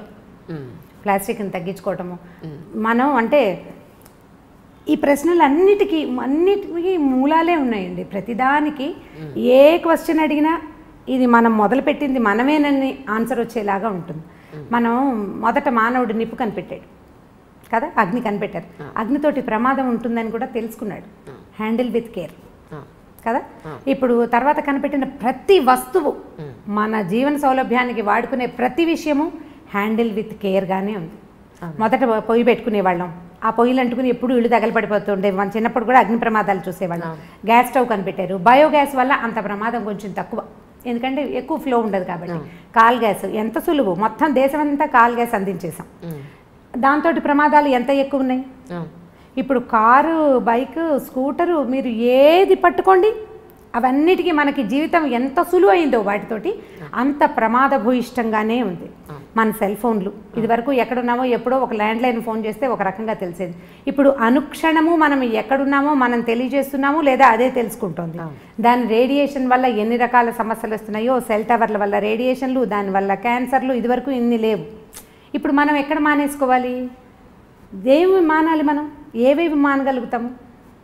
ప్లాస్టిక్ మొదట లేదు, దాదాపుగా ఒక 25-30 ఏళ్ల క్రితం రేర్గా బట్టల షాపులో ఒక ప్లాస్టిక్ కవర్ ఇస్తే దాన్ని బహుభద్రంగా దాచేవాళ్ళం. 35 ఏళ్ల నాడు మా బందర్లో దోరడ్లాస్ అనే షాప్ ఉండేది. వాళ్ళ దగ్గర బ్రౌన్ పేపర్ తోటి బట్టలు, బ్రౌన్ పేపర్ కవర్లలో పెట్టేవాళ్ళు. అది వీడు పేపర్ కవర్ పెడతాడు, ఇవి చిరిగిపోతాయి అని మా అక్క ఎప్పుడు విసుకుంటూ ఉండేది. తర్వాత ప్లాస్టిక్ కవర్లు వస్తే ఇది హాయిగా ఉందనిపించేది. ఈ హాయి అంత హాయి కాదని, తర్వాత కాలంలో అది మనని కబళించేస్తుందని మనకు ఆనాడు తెలీదు. ఇప్పుడు అది ఎట్లా అయింది? ప్లాస్టిక్ ఇక వామనావతారం లాగా ఎక్కడ పడితే అక్కడ త్రివిక్రమావతారం తాల్చేసింది ప్లాస్టిక్. ప్రతి చోట ఉంది కదా, భూమి ఆకాశాలు పట్టకుండా అయిపోయింది. ఏది మనం తీయలేం మన జీవితాల్లో నుంచి. కాబట్టి చిన్న చిన్న విషయాల్లో కనీసం మనం పొల్యూషన్ని తప్పించుకోగలిగితే ప్రయత్నం చేయటమే, అంతకంటే మనం ఏం చేయలేము. ఇందులో నుంచి బయటపడడం మన వల్ల కాదు. సేమ్ గొంగళి పెరుగన్నమే చెప్పుకోవాలి ఇక్కడ కూడా. పొల్యూషన్ నుంచి తప్పించుకోవడానికి ఈజీ మార్గాలు, కార్లు, ఒక కారులో ఒక మనిషి కాకుండా 3-4 పూల్ చేయటం, నడవగలిగే దూరాలకి బళ్ళు తీయకుండా నడిచి వెళ్ళటం, లిఫ్ట్లు అవి వాడకుండా ఉండటం, అవన్నీ కూడా ఇప్పుడు ఇండివిజువల్ థింగ్స్. ఇవి సొసైటీకి ఉపయోగపడతాయి. నేను చేస్తాను అనుకోండి, ఒక 5-6 నా చుట్టుపక్కల వాళ్ళు చేయకపోతే ఊరందరిది ఓ దారి, ఉలిపికట్టది ఇంకో దారి లాగా అవుతుంది, నాది ఇంకో దారి. అంతే కదా, అలాగే అవుతుంది. ఇప్పుడు మనం అందరం మాట్లాడుకుని కనుక ఈ ప్రయత్నం చేస్తే కొంత మటుకు బెటర్గా ఉంటుంది. ప్రయత్నం చేయాలి కదా. అందుకని నేను అనుకుంటాను సొసైటీస్లో, అపార్ట్మెంట్స్లో మాట్లాడుకుని ఈ పొల్యూషన్ని పక్కకి తీయడానికి ప్రయత్నం చేయాలేమోనని అనిపిస్తుంది. మనం ట్రై చేయాల్సిందే, లేకపోతే అవదు. దీనికి ఇనిషియేటివ్ ఎవరు తీసుకుంటారు? మళ్ళీ ఈ ఫోన్లు, మళ్ళీ మీటింగ్లు, ఒక మీటింగ్ కూర్చున్నప్పుడు ఒక చోట కూర్చున్నప్పుడు మళ్ళీ ప్లాస్టిక్ బాటిల్స్లో మంచినీళ్ళు, ఆ తర్వాత ఏమో డిస్పోజబుల్ గ్లాసులు, ప్లేట్లు తెచ్చుకుంటాం. మనమేమో పొల్యూషన్ కంట్రోల్ చేయాలనుకుంటున్నాం, మన దగ్గర ఇవన్నీ ఉంటాయి. ఇప్పుడు గవర్నమెంట్ బోర్డు అన్ని మీటింగ్లు జరుగుతాయండి. ఇక మీటింగ్ అయిన తర్వాత ఆ ప్రాంతంలో ఎన్ని బాటిల్స్, ఎన్ని గ్లాసులు, ఎన్ని ప్లేట్లు, ఎంత చెత్తో, మామూలు చెత్త కాదు. ఇవన్నీ ఎక్కడికి వెళ్తాయి? కష్టం కదా. మనం ఆలోచించి దీన్ని పక్కకు తీయాలి. ఇళ్లలో కనుక చేస్తే బాగుంటుంది అనిపిస్తుంది. ప్లాస్టిక్ని తగ్గించుకోండి, ప్లాస్టిక్ వాడకం, తర్వాత నాన్ స్టిక్ లాంటివి వాడడం, అవన్నీ మనంతటా మనం చేసుకుంటే. ఇప్పుడు నేను చేస్తాను సీరియస్గా, మా ఇంటికి వచ్చిన వాళ్ళకి చెప్తాను, వాళ్ళకి నచ్చింది అనుకోండి, అంటే నా వే ఆఫ్ టాకింగ్ వాళ్ళకి నచ్చాలి, ఆ రోజు వాళ్ళ మంచి మూడ్లో ఉండాలి, ఇవన్నీ ఉన్నాయి కదా, ఉన్నప్పుడు మార్చుకుంటారు. ఇవాళ నుంచే అట్లా స్ప్రెడ్ అవుతుంది అంతే. 1:2, 1:3, మళ్ళీ 3:9 ఈ రకంగా వెళ్ళాలి. ప్రయత్నం చేస్తే మన ఇళ్లలో, కనీసం మన చుట్టాల ఇళ్లలో, నేను ఇది కొన్ను, ఈ వేరు కొన్ను, ఆ వేరు నేను కొన్ను. యాక్చువల్గా నాకు కూడా మొదట్లో ప్లాస్టిక్ వస్తువులు మంచి సరదా ఉండేది. కొన్నేళ్ల క్రితం ఆ కలర్ఫుల్గా ఉంటే అదే కదా చాలా బాగుంది, క్లీన్గా ఉంది, నీట్గా ఉంది అనిపించేది. ఎప్పుడైతే ఇది మన తినేస్తుంది అని అర్థమైందో ఒక 10 ఏళ్ళుగా నా అంతటి నేను ఏమీ కొనలేదు. వాటంతటా అవి వచ్చినవి ఓ రోజు వాడడం, మళ్ళీ జాగ్రత్తగా తీసి పక్కకు పెట్టడం. ఇది ఏంటంటే హ్యాండిల్ విత్ కేర్ అన్నాం కదా. అవసరమైనప్పుడు అత్యవసర స్థితిలో వాడుకోవటం, లేనప్పుడు దాన్ని రోజువారీ వాడకంలోకి పెట్టకూడదు. ఇప్పుడు మా దగ్గర బోల్డ్ డబ్బాలు ఉన్నాయి, అవన్నీ ఏం చేయాలి, పారేయాలంటే పారేయద్దు, అత్యవసరానికి వాడుకోండి. ఎక్కడికో బయటకు వెళ్తాము, స్పిల్ అవ్వకుండా ఒక పదార్థాన్ని తీసుకెళ్ళాలి, అప్పుడు వాడుకోండి. స్పిల్ ప్రూఫ్గా ఉండే డబ్బాల్ని ఆ ఒక్క రోజుకి, అప్పుడు బాగానే ఉంటుంది కదా. దానికోసం ట్రై చేస్తే మనమే. ఇప్పుడు దీని అన్నిటికీ ఆడవాళ్లే ట్రై చేయాలా అంటే, మనం ట్రై చేస్తుంటే మనతో పాటు ఉన్న వాళ్ళు చచ్చినట్టు ట్రై చేస్తారు. రెండో దారి లేదు, రెండో దారి లేదు కదా. మరి నేను ఇలాగే చేస్తానంటే రెండో వాళ్ళు ఏం చేస్తారండి? అవును, అనే చెయ్యను అంతే. దానికోసం పోట్లాడక్కర్లేదు, చేయనంటమే, వినిపించుకున్నట్టు ఉండిపోవటం, వినపడినట్టు ఊరుకోవటం, వాటిని ప్రాక్టీస్లో పెట్టాలి ఏ ఆడవాళ్ళైనా సరే. ఇప్పుడు మనకు నచ్చిన విషయం ఒకటి ఉంది, వాళ్ళకి నచ్చలేదు అవతల వాళ్ళకి, ఏం చేస్తాము? 2 రోజులు పోరాడతాం. పోరాడేది ఏమిటి? నిశ్శబ్దం, ఊరుకున్నంత ఉత్తమం లేదని చెప్తారు. ఊరుకోవాలి, వినిపించుకోకుండా మన దారిని మనం చేస్తుంటే కొన్నాళ్ళకి ఆటోమేటిక్గా అది అలవాటు అయిపోతుంది అంతే. కానీ ఎంత కష్టం మాట్లాడకుండా, మన కోపం వచ్చినప్పుడు, మనకి యాంటీగా ఒక విషయం జరుగుతున్నప్పుడు, మనకు నచ్చంది జరిగినప్పుడు ఒక మాట అనకుండా కామ్గా ఉండాలంటే చాలా కష్టం కదండి. చాలా కష్టం. మీ వాళ్ళ అమ్మగారు ఏం చేసి ఉంటారో ఆలోచిస్తే ఈజీగా అనిపిస్తుంది. ఓకే, నిజంగా. ఎందుకంటే ఇప్పుడు మనకి లైఫ్ సులువైపోయింది కదా అంజలి. నిజం, ఎంత ఈజీ అయింది. సింపుల్గా బళ్ళ మీద, కార్ల మీద వెళ్ళిపోతున్నాం.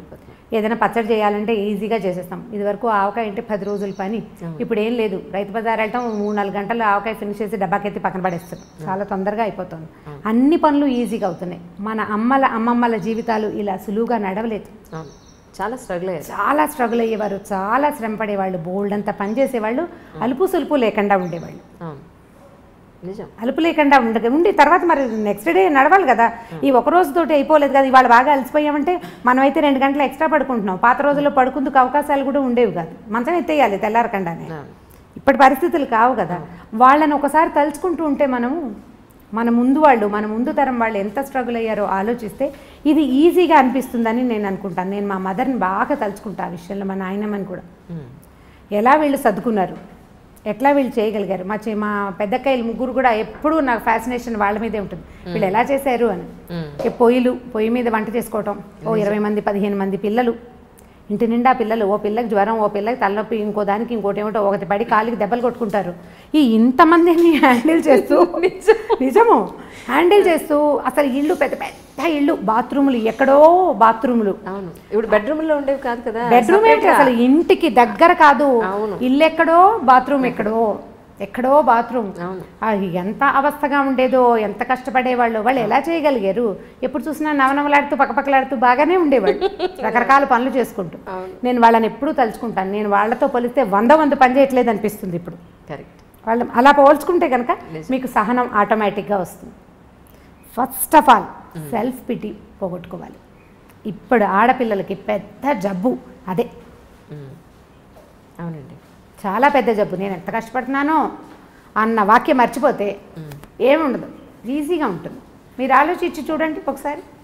మీరు చెప్తుంటే నేను ఊహిస్తున్నాను. యాక్చువల్లీ మీరు చెప్పిన దాంట్లో నేను కూడా ఉన్నాను. ఇంత చేస్తాను, వీళ్ళెవరికి బుద్ధి జ్ఞానం లేదు, ఒకళ్ళు చేసి అవ్వట్లేదనే ఒక ఫీలింగ్లోనే మొదట్లో ఉద్యోగాలు తీసుకునే కొత్తలో జాబ్ సరదాగా మొదలు పెడతారు. చదువుకున్నాం, ట్రై చేసాం, జాబ్ వచ్చింది. తర్వాత దాని నుంచి మనం బోల్డంత రెవెన్యూ సాధిస్తాం, అందరికీ ఉపయోగపడుతూ ఉంటుంది. ఇప్పుడు మనకి పని బాగా చేసేస్తాం ఖాళీగా ఉండేసరికి, అందులో కొంచెం ముందుకెళ్తాం, ఉద్యోగంలో ముందుకెళ్తాం. మనకు ఒక చిన్న సాటిస్ఫాక్షన్, లోపల ఒక ఈగో సాటిస్ఫై అవుతూ ఉంటుంది. కొన్నాళ్ళు పోయాక ఈ పని చేయలేను, నా వల్ల కాదు అని ఆఫీస్లో చెప్పడానికి కూడా మనకు ప్రాణం ఒప్పదు. ఎందుకంటే లోపల ఒక యుగోని, ఆత్మారాముడిని సంతృప్తిపరచాలి కదా. ఆత్మారాముడు అంటే ఆకలే కాదు, మన ఆత్మకి మనం అలవాటు చేసినటువంటి సంతోషం, దాంట్లోంచి బయటపడాలని ఉండదు మనకి. ఈ కొన్నాళ్ళు పోయిన తర్వాత ఆత్మారాముడికి అయ్యో పాపం అనిపించడం మొదలుపెడుతుంది. నిజంగానే అవును, అంతే. ఇప్పుడు ఒక 8-10 ఏళ్ల జాబ్ తర్వాత మీకు ఎన్ని బర్డెన్స్ వచ్చినా, ఎన్ని ఇబ్బందులు వచ్చినా మీకు ఉద్యోగం మాందామని ఉండదు. మొదటిది ఆ వస్తున్న డబ్బు, దానివల్ల ఉన్న ఉపయోగాలు అవి పెద్దగా కనపడతాయి. వీటన్నిటినీ మించిన అద్భుతమైన విషయం ఏంటంటే సాటిస్ఫాక్షన్. దేన్ని సాటిస్ఫై చేస్తున్నాము మనం? ఈగోని, ఆత్మ తృప్తి, దాన్ని పోగొట్టుకుందామని ఉండదు. అందుకని చేయలేకపోతాము. అప్పుడు మన మీద మనం ఆత్మారాముడికి జాలేస్తుంది అనమాట మన మీద. ఈ జాలేసేసరికి ఏమవుతుంది, మనం సెల్ఫ్ పిటీకి లోనయ్యి అవతల వాళ్ళని ఇబ్బంది పెడుతూ ఉంటాం. మీరు ప్రతి వాళ్ళు, ఇది వింటున్న ప్రతి వాళ్ళు, నా సెల్ఫ్ పిటీ తోటి నేను ఎవరెవరిని ఇబ్బంది పెడుతున్నాను అని కనుక ఆలోచించి లిస్ట్ రాస్తే మీరు ఊహించలేనంత పెద్ద లిస్ట్ వస్తుంది. చాలా పెద్దది ఆ లిస్టు. నేను కష్టపడుతున్నాను అని మొదట మన అమ్మల నాన్నల దగ్గర నుంచి అందరినీ ఇబ్బంది పెడతాం మనం. మనకు తెలియకుండానే హర్ట్ చేస్తాం. దానికి లోన్ అవుతున్నది మనము, సెల్ఫ్ పిటీకి లోన్ అయ్యేది మనమైతే దానివల్ల సఫర్ అయ్యేది మిగిలిన వాళ్ళు అవుతారు. మొట్టమొదట తీసేయాలి. ప్రతి ఉద్యోగస్తులైన వాళ్ళు, ప్రతి ఆడవాళ్ళు, నేను ఇంట్లో ఎంతో కష్టపడుతున్నాను అనే డైలాగ్ని మర్చిపోవాలి. ఎవడి వంతు పని వాడు చేసుకుంటూ జీవితాన్ని ముందుకు తీసుకెళ్ళాలి. మీరు ఎట్లా అనుకుంటే చెట్లు చేమలు కూడా సెల్ఫ్ పిటీతోటి బాధపడాలి. వాటికి మనకి పెద్ద తేడా ఏం లేదు. వాటి పని అవి చేస్తున్నాయి, మన పని మనం చేస్తున్నాం. ఇలా కనుక అనుకుంటే మీకు సెల్ఫ్ పిటీ రాదు, మీరు ఇంకా ముందుకెళ్ళగలుగుతారు. మీ ఉద్యోగ జీవితంలోనూ మామూలు దైనందిన జీవితంలో కూడా మీరు చాలా సాధించగలుగుతారు. ఎక్కువ మందికి ఆదర్శంగా కూడా ఉండగలుగుతారు. సెల్ఫ్ పిటీ పడద్దు. నిజం. తర్వాత రమ్మగారు, పేర్లు చెప్పకూడదు. ఒక సమస్య ఏంటంటే ఒక ఫోను ఒక ఇద్దరి దంపతుల జీవితాలని ఎలా నాశనం చేసింది అనేది. ఈరోజు హస్బెండ్ అతని ఫోన్కి అతని పాస్వర్డ్ పెట్టుకుంటున్నాడు, వైఫ్ ఈవిడ ఫోన్కి ఈవిడ పాస్వర్డ్ పెట్టుకుంటుంది. నేను అడిగింది ఏంటి అంటే వాళ్ళని, మీకు ఏ రహస్యాలు లేనప్పుడు మీ ఫ్యామిలీ అంటే మీ హస్బెండ్ దగ్గర మీ వైఫ్ దగ్గర మీరు ఎందుకంత రహస్యంగా ఉండడం? మీరు ఏ మిస్టేక్ చేయనప్పుడు పాస్వర్డ్లు ఎందుకు? ఆవిడ గురించి మీకు మొత్తం తెలిసి మీ గురించి ఆవిడకి మొత్తం తెలిసినప్పుడు పాస్వర్డ్లు ఎందుకు అని అన్నాను. లేదు మాకుండే సమస్యలేవో మాకుంటాయన్నారు. అలాంటప్పుడు నిజంగా ఒక అమ్మాయి ఇల్లు దాటి 4 గోడలు దాటి గడప దాటి బయట ఉద్యోగానికి పెడుతుంది అంటే ఎన్నో రకాలైన హెరాస్మెంట్స్ని మోగగా భరిస్తూ చేస్తూ ఉంటుంది. ఇది నిజం. అది తల్లికి చెప్పుకోలేకపోవచ్చు, హస్బెండ్కి చెప్పుకోలేకపోవచ్చు కూడా. కొన్ని భరించి, ఒక్కొక్కసారి భరించి రివర్స్ అయ్యి, లేదా చాలా జరుగుతూ ఉంటాయి బయట. ఇవన్నీ కూడా ఇంటి వరకు రావు, ఆ అమ్మాయి మనసులోనే ఉండిపోతాయి. ఇలాంటి ఇష్యూస్ ఏమన్నా బయటపడతాయేమో అని అమ్మాయి ఏమన్నా కొంత సంకోచించచ్చేమో, కానీ అబ్బాయిల విషయాల్లో ఎస్పెషల్లీ హస్బెండ్స్ తండ్రుల విషయాల్లో అంత సీక్రెసీ మెయింటైన్ చేసేది ఏముంటుంది? ఇలా చేయడం కరెక్టా? ఒక ఫోన్ ఇద్దరి జీవితాలు నాశనం చేస్తోంది అంజలి, ఈ విషయంలో ఎలా చేస్తే బాగుంటుంది అని అడగమన్నారు. ఫోన్లు అంటే మూలాలకు వెళ్ళాలి కదా మనం. ఇది ఇప్పుడు ఇదివరకటి ఇంత అవకాశాలు లేవు కదా అంజలి. ఇప్పుడు వర్క్ చేస్తారు, వర్క్ ప్లేస్లో రకరకాల స్నేహాలు ఉంటాయి. ఇళ్లల్లో కంటే ఆఫీసుల్లో హెచ్చుగా స్పెండ్ చేస్తున్నారు, ఆడగాని మొగగాని. ఇంటికి వచ్చాక ఏం చేస్తాము, రాత్రి 9కి ఇల్లు చేరితే ఏదో తిండి తింటారు, ఒక అరగంట 2 గంట ఏదైనా అప్పుడు కూడా ఫోన్లో ల్యాప్టాప్లో తెరిచి ఏదో ఆఫీస్ పనో ఇంకోటో చేస్తారు, పడుకుంటారు. తెల్లారు లేచేసరికల్లా ఎవరి పరుగు వాళ్ళదే. ఇప్పుడు సంసార జీవితాలు అతి చిన్నవిగాను, ఉద్యోగ జీవితాలు అతి పెద్దవిగాను ఉన్నాయి. వీళ్ళకి రకరకాల స్నేహాలు, రకరకాల ప్రలోభాలు, రకరకాల ఆకర్షణలు. ఇప్పుడు ప్రతివాడు అందులోంచి బయటపడి దాన్ని దగ్గరికి రానివ్వకుండా చేసి కంట్రోల్ చేసుకోగలిగే అవకాశం అందరికీ ఉండదు. ఎవడి ప్రలోభం వాడిది. ఇప్పుడు వీక్ మూమెంట్స్ అనేవి ఇదివరకు పాత రోజులైతే జీవితానికి 1-2 ఉండేవి. ఇప్పుడు ఎవ్రీడే ఒక వీక్ మూమెంట్ ఉంటుంది, ప్రతిరోజు ఏదో ఒక వీక్ మూమెంట్ ఉంటుంది. ఎందుకంటే వీడిని పట్టి లాగేవి, వెనకాల పట్టుకోగలిగే బంధాలు కొంచెం తక్కువ అవుతున్నాయని అనిపిస్తుంది. మానసికంగా లేవు, మానసికమైన బంధాలు దృఢత్వం లేకపోవటం వల్ల వీళ్ళు ప్రలోభపడడానికి హెచ్చుగా అవకాశం కనిపిస్తోంది. ఇప్పుడు ఆడవాళ్ళు మగవాళ్ళు కూడా. ఇందులో మగవాళ్ళు ఇలా చేస్తున్నారు, ఆడవాళ్ళు చేయటం లేదని మీరు అనుకోకండి. నేను ఫెమినిజంకి నేను బాగా వ్యతిరేకిని. ఎందుకంటే ఇప్పుడు ఆడవాళ్ళు ఏం చేయట్లేదు, ప్రతిసారి ఆడవాళ్ళే విక్టిమ్స్గా లేరు. అవును, ఏం లేరు. మనం పేపర్ తెరిస్తే ఇప్పుడు వాళ్ళు దుర్మార్గులుగానే కనిపిస్తున్నారు, వీళ్ళు దుర్మార్గులుగానే కనిపిస్తున్నారు. సొంత పిల్లల్ని చంపేస్తున్న వాళ్ళు, పాముల్లాగా పెట్టిన గుడ్లని మింగేసేవాళ్ళు ఎంతమంది ఉన్నారు.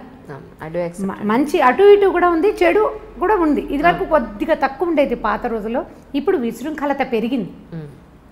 పిల్లలే కాదు, పెద్దవాళ్ళు కూడా దీనికి ఏమి అతీతులు కాదు. ఇప్పుడు ఇలాంటివి మీరు చెప్పినట్టు ఫోన్ కనుక వీరి మధ్యలో ఉంటే ఈ బంధాన్ని బలపరచుకోవడానికి మనం ఏదైనా ట్రై చేయాలి. ఇప్పుడు గొడవ వచ్చింది, ఏదో ఫోన్ వల్లే అనుకుందాము, సెపరేషన్కి దారి తీస్తుంది ఇది. అవును, ఫోన్ని సెపరేట్ అవుతావు, తర్వాత ఏం చేస్తావు? ఈ ప్రలోభం లేని మనుషులు ఉన్నారా ఇప్పుడు లోకంలో? లేరు కదా. సో దీన్ని తెలుసుకుని వదిలిపెట్టేయండి, దాన్ని వదిలించడానికి ప్రయత్నం చేయండి, మాట్లాడుకోండి. మాట్లాడాల్సిందే తప్పిస్తే రెండో దారి లేదు. ఇప్పుడు దీనికి ఎన్ని రకాల కారణాలు ఉంటాయో, వీళ్ళిద్దరికీ ఫ్రెండ్షిప్ సరైనది లేకపోవటం, వైఫ్ అండ్ హస్బెండ్కి సరైన సెన్సిటివిటీ, సాన్నిహిత్యం లేకపోవటం. ఫ్రెండ్షిప్ ఉండటం వేరు, సాన్నిహిత్యం ఉండటం వేరు కదా. భార్యాభర్త ఓన్లీ ఫ్రెండ్స్గా ఉండరు, సన్నిహితంగా ఉంటేనే మన మధ్య బంధం బలపడేందుకు అవకాశం ఉంటుంది. ఇప్పుడు ఇది కూడా తక్కువగా ఉంది. మధ్యలో పిల్లలు, లేకపోతే ఉద్యోగాలు, అది కూడా కాకపోతే ఈగోస్ రకరకాలు, వాళ్ళకో రకం వీళ్ళకో రకం. ఇద్దరు ఒకే ప్రొఫెషన్లో ఉంటే ఓ రకము, చెరుకో ప్రొఫెషన్లో ఉంటే ఇంకో రకము. సంపాదనల్లో హెచ్చుతగ్గులు, తారతమ్యాలు. వాటి వల్ల ఏమవుతుంది, మనం మనుషులము, కలిసి ఉండటానికి పెళ్లి చేసుకున్నాము, కలిసి ముందుకెళ్దాము అనే అవగాహన ఉండటం లేదు ఆడమగకి కూడా. ఎంతసేపు నేను అనేదానికి పెద్ద పీట వేస్తున్నాం. పాత రోజుల్లో కుటుంబం అంటే మేము, మా వాళ్ళు అనేవాళ్ళం కదా. ఒక గుంపు, చిన్న చిన్న గుంపులుగా ఉండేవాళ్ళం. ఈ గుంపు మనము అనేది ఉండేది. క్రమంగా నేను, నా భార్య, నా పిల్లలు వచ్చింది. పెద్ద గుంపు నుంచి చిన్న చిన్న గుంపులు విడిపోయాం మనం. ఓ భర్త, భార్య, భర్త, ఓ 10 మంది పిల్లలు అనుకోండి. ఈ 10 మంది పిల్లల్లో మళ్ళీ సెపరేషన్ వచ్చింది. ఒక భార్య, ఓ భర్త, 1 or 2 పిల్లలు, నేను, నా పెళ్ళాము, నా పిల్లలు. ఇప్పుడు ఇది కూడా పోయి నేను అనేది వచ్చేసింది. నేను ఒక్కడనే కాను, నాతో పాటు ఓ భార్య ఉంది, ఓ 2 పిల్లలు ఉన్నారు, మేమిద్దరం కొట్టుకుంటే వీళ్ళ మీద ఎటువంటి ఇది వస్తుంది అనేది మగ కానీ ఆడ కానీ ఖచ్చితంగా మనం ఆలోచించాలి. పోనీ నువ్వేదో ప్రలోభపడ్డావు, నీకేదో స్నేహాలు ఉన్నాయి, ఏవో ఆకర్షణలు ఉన్నాయి, వీటి వల్ల సంసార జీవితం ఇబ్బందుల్లో పడితే పిల్లలతో పాటు మన పేరెంట్స్, ఆ అమ్మాయి పేరెంట్స్ వీళ్ళు కూడా ఇబ్బంది పడతారు అనే ఆలోచనలు కొంచెం తక్కువగా ఉంటున్నాయి. ప్రధానమైనది ఏంటంటే నేను అనే దానికి పెద్దపీట వేయటం మనం మానేయాలి. ఎవరైనా సరే కొద్దిగా సెల్ఫ్ తగ్గించుకోవాలి. ఒకవేళ అవతల వాళ్ళలో చిన్న తప్పు మనం కనిపెట్టామనుకుందాం, మీరు క్షమిస్తారా అని నన్ను అడగండి. కొంత క్షమించాలి. కొంత క్షమాగుణం కనుక మనం అలవర్చుకుంటే ఏదో చిన్న పొన్న తప్పుని లెట్ గో చేయటం నేర్చుకోండి. ఒక చిన్న తప్పు, దీన్ని రిపీట్ చేయొద్దు. మరి ఇప్పుడు మన పిల్లాడు అనుకోండి, మన కొడుకు లేదా మన కూతురు ఏదో పొరపాటు చేస్తారు, ఓ 2 చెంపకాయలు కొట్టి ఏదో తిట్టి ఒక పూట మనం కూడా అన్నం తింటాం మానేసి యథాశక్తి ఏడ్చి ఏం చేస్తాం, పిల్లని వెళ్ళిపో మా ఇంట్లో నుంచి అంటామా? అనం కదా, సర్దు కూరుకుంటాం. దాన్ని బ్రెయిన్లో ఒక పక్కన ఎక్కడో చుక్కలాగా పెట్టుకుంటాం, దాన్ని దాచిపెడతాం. నలుగురు ముందు మా అబ్బాయి ఇలా చేశాడని చెప్తారా మీరు? చెప్పరు, దాచిపెడతారు. మీరు అలాంటి క్షమాగుణం ఆడ మగ అలవర్చుకుంటే కనుక కొంచెం పర్వాలేదేమో అని అనిపిస్తుంది. నీకు తెలిస్తే చాలా ఆగట్లేదు, ఉద్వేగం కష్టంగా ఉంది లోపల, వీడు నన్ను చీట్ చేశాడు లేదా ఇది నన్ను చీట్ చేసిందని మీకు అనిపిస్తోంది కష్టం కడుపులో. దాన్ని ఎవరితోటైనా క్లోజ్ ఫ్రెండ్స్ తోటి, ఆ ఫ్రెండ్షిప్ ఎలా ఉండాలి, నూతులోకి రాయి వేస్తే రాయి నిదానంగా వెళ్ళిపోతుంది అడుగుకి, అలా కూడా రాదు పైకి. అలాంటి స్నేహం ఎవరితోటి ఉందో వాళ్ళతోటి షేర్ చేసుకోండి. ఎంత కష్టమో ఈరోజు అలాంటి స్నేహం, చాలా కష్టం, చాలా కష్టం. మనం ఒక మాట చెప్తే దానికి చిలవలు పలవలు చేసేసి దానికి ఇంకా మసాలా యాడ్ చేసి మళ్ళీ ఎక్కడెక్కడి నుంచో మళ్ళీ తిరిగి మనకే వస్తుంది. అవును, మనం చెప్పిన ఒక సెంటెన్స్ 100 రకాల సెంటెన్సులుగా మన దగ్గరకు వస్తుంది. అవును, దీనికి ప్రయత్నం చేసి చూడండి. ఒకసారి లెట్ గో చేయటం వల్ల, క్షమించటం వల్ల మీకు లైఫ్ ఈజీ అవుతుంది. ఈ సమస్యలు వస్తున్నాయి, ఉన్నాయి, ఇంటింటా ఉన్నాయి. ఏదో 10 ఇళ్ళకి ఒకటి కాకుండా ఆల్టర్నేటివ్ ఇళ్లలో కూడా కనిపిస్తుంది. ఎవరిని కదిపినా ప్రతిసారి ఇవి ఉంటూనే ఉంటాయి. కొన్ని సంసారాలు అవి ఉన్నా కూడా వాళ్ళు సజావుగా పోతున్నారంటే మనకేమనిపిస్తుంది అంటే లేటెస్ట్ భావజాలంతో, అంటే ఈ తరపు భావజాలానికి నేనైతే ఇలా చేయను, వాడు నన్ను మోసం చేస్తే వాడిని తీసి అవతల పారేయాలి. ఎంతమందిని తీసి పారేయగలం మనం కదా? ఈ ఆలోచన ధోరణి కనుక మార్చుకుంటే ఇంత పెద్ద ఇబ్బంది ఉండదేమో అని అనిపిస్తుంది. సమస్యలు ఖచ్చితంగా వస్తాయి సంసారంలో. అది ఎవరి ద్వారా అయినా, ఎవరి వల్ల అయినా కావచ్చు. అది మరీ పెద్దది అనుకోండి, క్షమించేసి తలోగ్యం ఉండమని నేను చెప్పను, కానీ చిన్న వాటిని వదిలేయచ్చు. పిల్లల్లో చిన్న చిన్న తప్పులు మనం క్షమిస్తాం కదా, అట్లా పార్ట్నర్లో తప్పులు కూడా మనం క్షమించగలిగితే కొద్దిగా చూసి చూడనట్టు ఊరుకుంటే, మాట్లాడకుండా చూసి చూడనట్టు ఊరుకున్నామంటే వాళ్ళు రెచ్చిపోయే అవకాశం ఉంది. మొదటే మాట్లాడుకుని అది మనం సర్దుకుని చూద్దాం కొంతకాలం పాటు. అప్పుడు కూడా ఏమీ సర్దుబాటు అవ్వలేదనుకోండి, అప్పటి సంగతి అప్పుడు చూడొచ్చు. ముందు కొన్ని రోజులు నడుస్తాయి, ఈ లోపల మన పిల్లలు కొంచెం పెరుగుతూ ఉంటారు, పిల్లల వల్ల కూడా కొంత మార్పు రావడానికి అవకాశం ఉంటుంది. కానీ దీనికి ఇదే మార్గం, ఇంకా రెండో మార్గం లేదు, ఇంకేం చేయలేం మనం. దీన్ని స్క్రూటినీ చేయటం వల్ల మనకు వచ్చే ఉపయోగం ఏమీ ఉండదని నేను ప్రగాఢంగా విశ్వసిస్తాను. ఈ విషయాన్ని ప్రధానంగా కడుపులో దాచుకోలేకపోతాం, కష్టంగా ఉంటుంది, దాన్ని షేర్ చేయటమే. లేదా మనకు ఒక పాత మెథడ్ ఉందండి, ఒక మంచి పలక బలపం కొనుక్కోండి, చక్కటిది బాగా రాయాలి అది. అప్పుడు చక్కగా పలక మీద మీకు తెలుగు వస్తే తెలుగులో మీకు నోటికి వచ్చినన్ని తిట్లు రాసుకోండి, తర్వాత పలక చెరిపేయండి. మీరు ఎలా మోసపోయారో కూడా దాని మీద రాయండి. ఒకసారి రాస్తే ఖర్చు తీరలేదు అనుకోండి, 2-3 సార్లు రాయండి, తర్వాత మీకు రాయటం పట్ల విసుగొస్తుంది. మొదట రాసిన సెంటెన్స్లు తర్వాత మీరు రాయలేకపోతారు, మెల్లిగా లోపలున్న ఖర్చు తగ్గిపోతుంది. నాకు ప్రాక్టికల్గా తెలిసేది, మా ఇంట్లో 2-3 పలకలు ఉన్నాయి. So nice. పేపర్ మీద రాస్తే ఉండిపోతుంది, పలకైతే చెరిపేయచ్చు. పలకలకి ఇప్పుడు బాగా డిమాండ్ రావాలి. పలకలు మీరు బోర్డు మీద రాయాలనుకోండి, ఎక్కడో నిలబడి రాయాలి. పలకేంది, బాత్రూంలో కమ్మోడ్ మీద కూర్చొని కూడా రాసేసుకోవచ్చు ధారాళంగా. మీకు ఎంత కోపం ఉందో అంత కోపాన్ని ఒకసారి రాయండి, రెండోసారి అవే వాక్యాలు మీరు ఖచ్చితంగా రాయలేకపోతారు, రాయలేరు. నోటితో చెప్పామనుకోండి మాటలు పెరిగిపోతాయి అంజలి, మాటలు పెరిగిపోతాయి. ఎందుకంటే నాలుకకి ఎంత పదునుంటుందంటే ప్రతి వాడిన కొందికి పదును పెరుగుతుంది, వాడిన కొందికి తిట్లు వస్తాయి. మనం చూడండి అబ్యూజివ్ లాంగ్వేజ్ వచ్చేస్తుంది, మంచి భాష రాదు. క్రమంగా మనం ఒకళ్ళ గురించి చెడ్డగా చెప్పామనుకోండి, 10 సెంటెన్సులు మొదటి చెవికి చేరితే రెండో చెవికి చేరేటప్పుడు 12 అవుతాయి. 10 చెవులు మారేసరికి 100-150 అవుతాయి. చివరికి అందులో నానా గోత్రాలు అన్ని తప్పులు కూడా ఉండొచ్చు, ఒక్క నిజం ఉండదు. అదే మనం రాసామనుకోండి, మనకి ప్రధానమైంది చేతికి బ్రెయిన్కి అంత సింక్రనైజేషన్ ఉండదు ఎవరికైనాను. కొన్నిసార్లే రాస్తాం, అన్నిసార్లు రాయలేకపోతాం. పలక కొనుక్కోండి, మీరు ఎవరినైనా క్షమించగలరు, నాది హామీ, అంతే. ఇప్పుడు నమ్మకమే ప్రేమ అంటున్నారు, నమ్మకం లేని చోట ప్రేమ ఉండదు అంటున్నారు. అది కన్న పిల్లల దగ్గరైనా చేసుకున్న హస్బెండ్ దగ్గరైనా ఏ ఇద్దరి సంబంధాల మధ్యలో నమ్మకమే ప్రేమ అని అంటున్నారు. ఒక ఫోన్ చూస్తే కానీ ఒక మనిషి క్యారెక్టర్ తెలియజేయలేకపోతున్నాం ఈ రోజున. హస్బెండ్ అయినా వైఫ్ అయినా పైకున్న ఆహార్యాన్ని బట్టో చక్కగా పద్ధతిగా ఉంది అని అనుకోవడానికి లేదు ఈ రోజున. లేదు, వాళ్ళ ఫోన్ చూస్తే వాళ్ళు ఏమిటో అర్థమవుతుంది అని అనుకునే స్టేజ్ వచ్చేసింది ఈ రోజున. సో ఇలాంటి పరిస్థితుల్లో మరి అసలు వీళ్ళు ఏం చేస్తున్నారు అని మన పిల్లల ఫోన్లు తీసుకుని మనం చూడకపోతే వాళ్ళు ఏంటో తెలియదు. తీరా చూస్తే మమ్మల్ని అనుమానిస్తున్నావా అంటారు. నిజంగా ప్రేమిస్తే మమ్మల్ని ఎందుకు అనుమానిస్తున్నావు అనే క్వశ్చన్ మళ్ళీ వాళ్ళ నుంచి.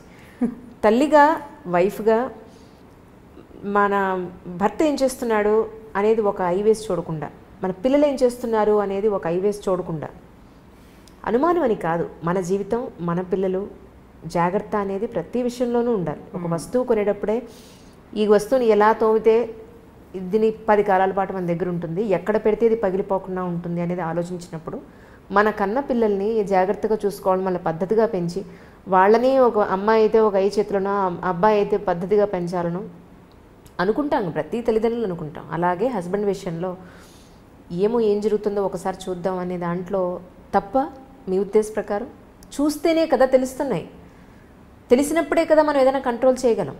చూడడమే తప్పంటే చూడడం తప్పు అంటే దాన్ని ఇంకా పూర్తిగా చేసినా కూడా దాన్ని యాక్సెప్ట్ చేసేసి ఉండమని మీరు చెప్పడం. దీని ఆన్సర్ మీరే చెప్పారు. ఒక వస్తువు కొనేటప్పుడు మనం చూస్తాం కదా, అన్ని విధాలా కనుక్కుంటాం. పైగా ఇప్పుడు నెట్లో అయితే మనం ఎన్ని స్టార్స్ వచ్చినాయి వాళ్ళ కామెంట్స్, దాని మీద ఏదో అంటారు కదా రివ్యూస్ చూస్తాం. మనుషులకి రివ్యూస్ ఉంటాయా? పైగా వస్తువు ఏ విషయంతో తయారైంది, దేంతో తయారైంది మనకి క్లియర్గా తెలుస్తాయి. మనుషులు రకరకాల సంఘటనల ద్వారా వీళ్ళ పెంపకం జరుగుతుంది. ఒక అమ్మ నాన్న మట్టి ముద్దల్లాగా ఒక కుండను తయారు చేసినట్టు, బొమ్మను తయారు చేసినట్టు చెయ్యరు ఆ పిల్లల్ని. మనం పెంచడం మొదలు పెడతాం.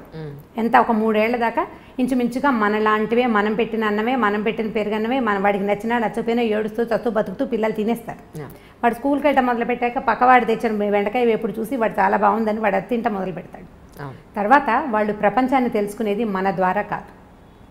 మనం కొన్ని విలువలు, కొన్ని అలవాట్లు, చాలా డబ్బు, శ్రమ ఇస్తాం పిల్లలకి. మీరైనా అంతే, మీ అమ్మా నాన్న కూడా మీకు అలాగే చేశారు కదా. ఇప్పుడు మీరు పెరిగింది వాళ్ళ వల్లే కాదు కదా, మిగిలిన ప్రపంచం అంతా చూసి పెరిగారు. ఇప్పుడు ఈ ప్రపంచంలో నువ్వు పెరిగిన దాంట్లో ఏమేమి ఉన్నాయి అనేది మీకు ఎలా తెలుస్తుంది?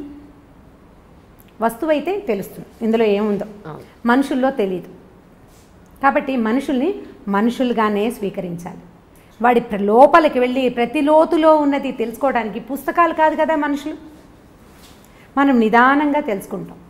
వాడి లోతు, వాడు చూపించని ఒక రహస్యం ఉందనుకోండి, భర్తలోనో భార్యలోనో, ఆ రహస్యాన్ని రహస్యంగానే మనం ఎందుకు ఉండనివ్వకూడదు? పీప్ చేయటం వల్ల, ఇప్పుడు పీప్ చేయటం వల్ల అదే కంటిన్యూ అవుతుందిగా. అడగండి. ఇప్పుడు అడగడం అంటే ఇప్పుడు ఎలా ఉంటుందంటే, ఇది ఊరికే ఒక సెంటెన్స్గా అయిపోదు అంజలి. ఇవాళ నువ్వు ఫోన్ చూసావు, ఒక అమ్మాయి భర్త ఫోన్ చూసింది, ఇవాళ ఒక రోజుతోటి ఆగదు, రేపు కూడా చూడాలనిపిస్తుంది. ఇవాళ మాట్లాడావు నీ ఫోన్లో, వాళ్ళు ఎవరో ఫోన్ నెంబర్లోనే నువ్వు ఎందుకు చేసావు, పోట్లాడుకున్నావు, సరిపోయింది. 10 రోజుల తర్వాత ఫోన్ అక్కడ కనపడితే బుద్ధి, చెయ్యి 2 దాని మీదకే వెళ్తాయి. అవును, ఈ చూడడం మొదలు పెడితే నువ్వు ఎప్పుడూ చూస్తూనే ఉంటావు. నువ్వు ఏం చేసి ఎంతసేపు శోధించి వాడిని నీతో ఉంచుకోవాల్సిన పని ఏమిటి? అనుక్షణం శోధిస్తున్నప్పుడు ఎందుకు వాళ్ళు నీతో ఉండటం?